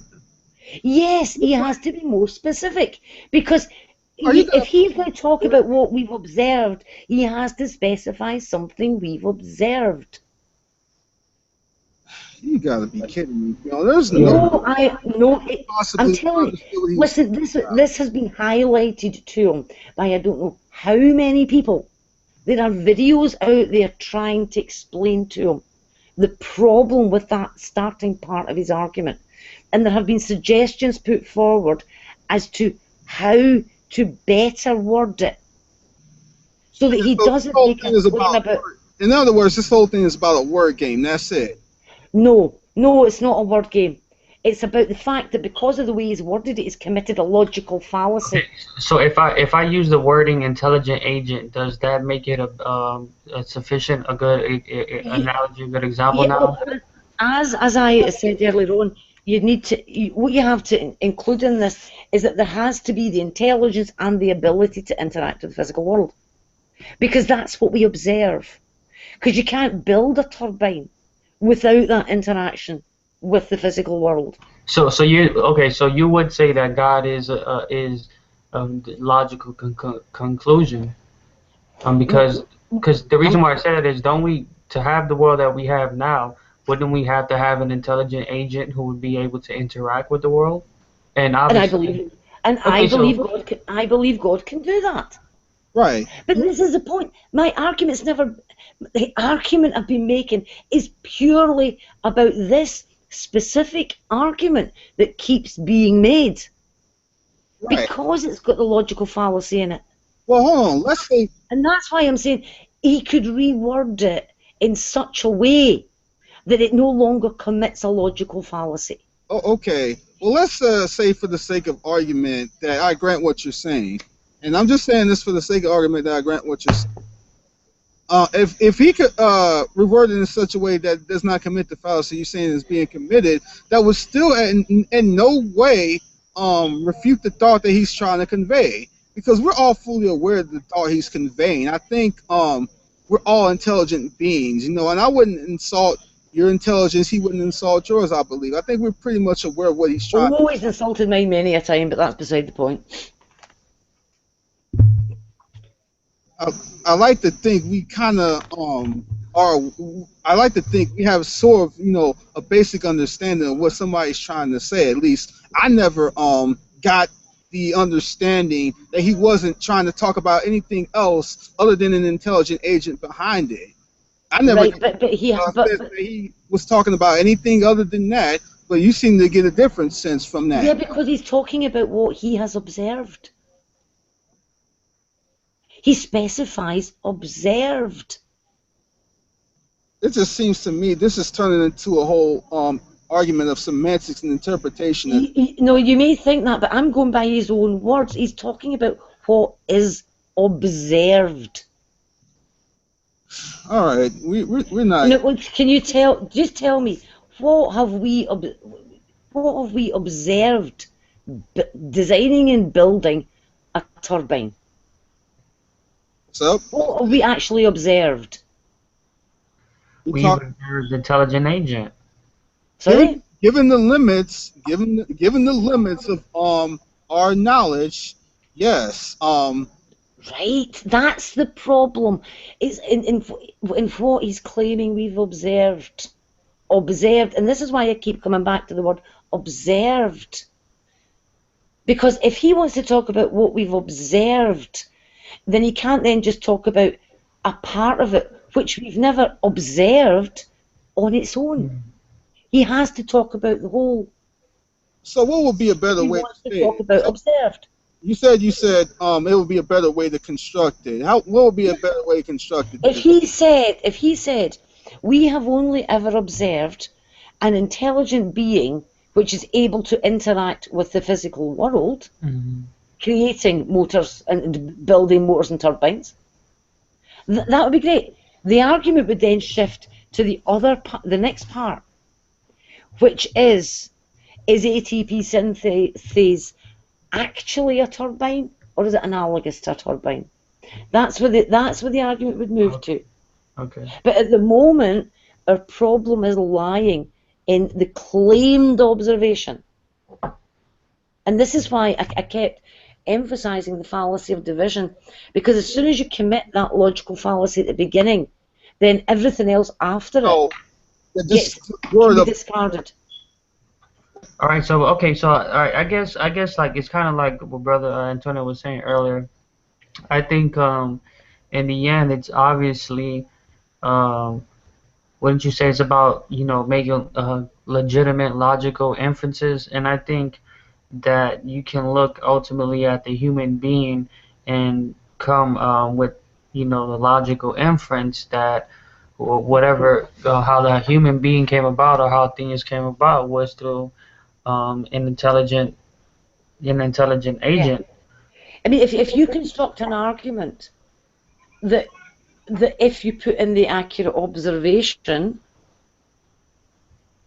it results in a ridiculous conclusion, Mhm. then you have a problem. So if you argued we've only ever observed humans creating it, therefore humans created ATP synthase, that is obviously daft.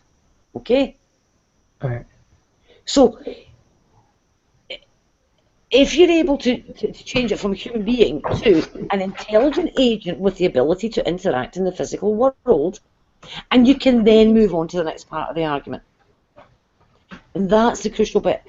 You have to avoid that logical fallacy at the beginning. Because when you commit the logical fallacy, everything else downstream of it is gone. So yeah, and you have to construct it, especially if you claim to be using abductive reasoning. You've got to make sure that you haven't got logical fallacy in there. It's really important to avoid that logical fallacy. So it's just taking care to construct the argument in such a way that you can't drive a truck through it. It's to do with the construction of it. And that's why I'm saying a bad argument or a badly constructed argument gets you nowhere. So you have to construct it in such a way that it is actually accurate, especially when you're talking about what you've observed. You have to then specify what you have actually observed. Well, I think when we're talking to people and we're trying to communicate ideas with folks, we generally can have a general sense of what they were saying. We're generally aware of the thoughts that they're conveying if we're talking to them in a conversation long enough. I think that's the whole point. And it seems to me that this whole thing just turned into the semantic construction of certain words. No, it's not semantic. It's talking about constructing your argument without a logical fallacy in it. That's not semantics. All right. So what about this? If to what degree do you believe God designed the human body and the human function? That God put the basic laws of physics in place, and everything unfolded from there the way it has, because of those basic laws of physics. And so he doesn't interact with his creation? I wouldn't say he doesn't interact with his creation. I think he does. But he's not sitting there tinkering away with bits of DNA to force some sort of diversity and all the rest of it. Because with those basic laws of physics in place, it does it all itself. Okay, wait. So you're saying okay? You've got a system there that God doesn't have to tinker with because it's perfect and it operates the way it should. So you're saying basically you're saying ultimately God directed the laws of physics, which those things direct the way that life comes about. And that's what I'm saying. Whether it's primary or secondary causes, God is still, um, behind it. He's still directing it. He may be doing it, through different type of mediums, but it's still His will, His purpose. It's all being accomplished through His providence and His will. So Yeah. how these things are being sustained by Him, He's keeping them in place. He's, um, Well, he doesn't he's even he unaffected. doesn't have to do that. The basic laws of physics ensure it. the, the laws of physics don't have an intentionality on their own or their own No, plan they of don't. design. But the intentionality is in the when God created those basic laws of physics. He created them to end up with the end result we have. Excuse me, my cat's clawing something. Sure. Cat! I had to squirt him again. He's been clawing my carpet to pieces. Little pig. Oh, I mean, seriously, you should see my carpet. It's got piles of fluff on it where the cat's actually clawed the fibre out of the carpet. See you! Yeah, they must love Aye, the carpet, come man. here. Come here.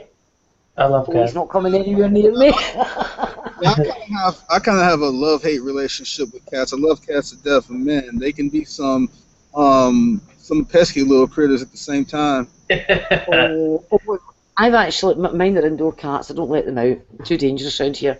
But I do have a little harness and a leash. And Mhm. there's only one of them that likes going out. And I take him out for a walk on a leash. And Yeah, you get funny looks. Yeah, I remember He one doesn't go time. far. I remember one time I had a cat, and I literally tried to put a leash on it, and I don't. It felt like if I tried to put a leash on my brother or like my friend, and then if my friend was to look at me like, dude, did you just really put a leash on me? And, and that was the way my cat looked at me, and I couldn't help but like, man, you know what? I can't do this, man. well, Yeah. I have to let him off well, the leash, man. I'm gonna go ahead and bring this hang to an end. I intended to invite more people in here, but the discussion got really good. So I Yeah. apologize to those who wanted to come in and I didn't let you in. It'll be a different discussion next time. But I will say this. Although I didn't, in my honest assessment of true empiricism's argument, I didn't get, you know, a logical fallacy out of it. But if I was looking at more the general idea, behind what he was saying, not, just taking some words here and constructing them in a certain way. But I will say this: if it's going to convey the thought a bit more clear, then I guess from a word construction standpoint, then we can make those amendments to what he's saying.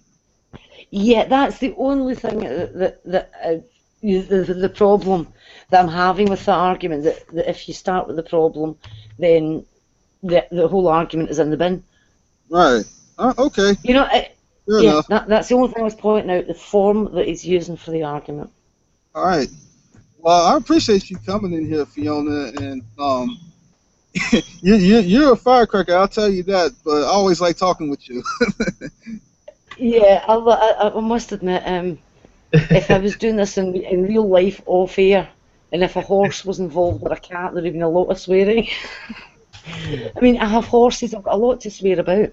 Right. All right. Thank you so much for coming by. Now, thank you for Yeah, coming by too, brother Carlos. No, it's always a right. pleasure, man. That definitely left learning a lot. Hopefully, we can continue this conversation. and also get some clarification as to what exactly True means by intelligence. I want to be.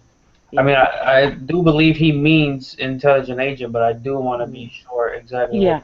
So You know, go and look up. It's Dave S has a channel, and there's a video on that breaks this down. Oh, I don't even know what it's called. He made it about maybe a year and a half ago, Mm-hmm. and Dave, he what's used his it. name? David what? Dave S. Hold on. Dave S. Okay. But yeah, I'll take a Yeah, look at that. that's his name in the side chat. That I honestly don't know. I don't have a link to it. And it uses little diagrams and all the rest of it to explain where the problem comes in. Okay. Um, and I mean, if we could get True over that hump, then that would assist in helping to form that argument in a better form. All right.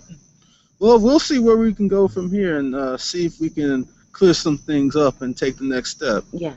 Because otherwise, I mean, if you're not precise with your language, then other people aren't going to understand you. So you Yeah, have to be very clear. yeah, I hear you.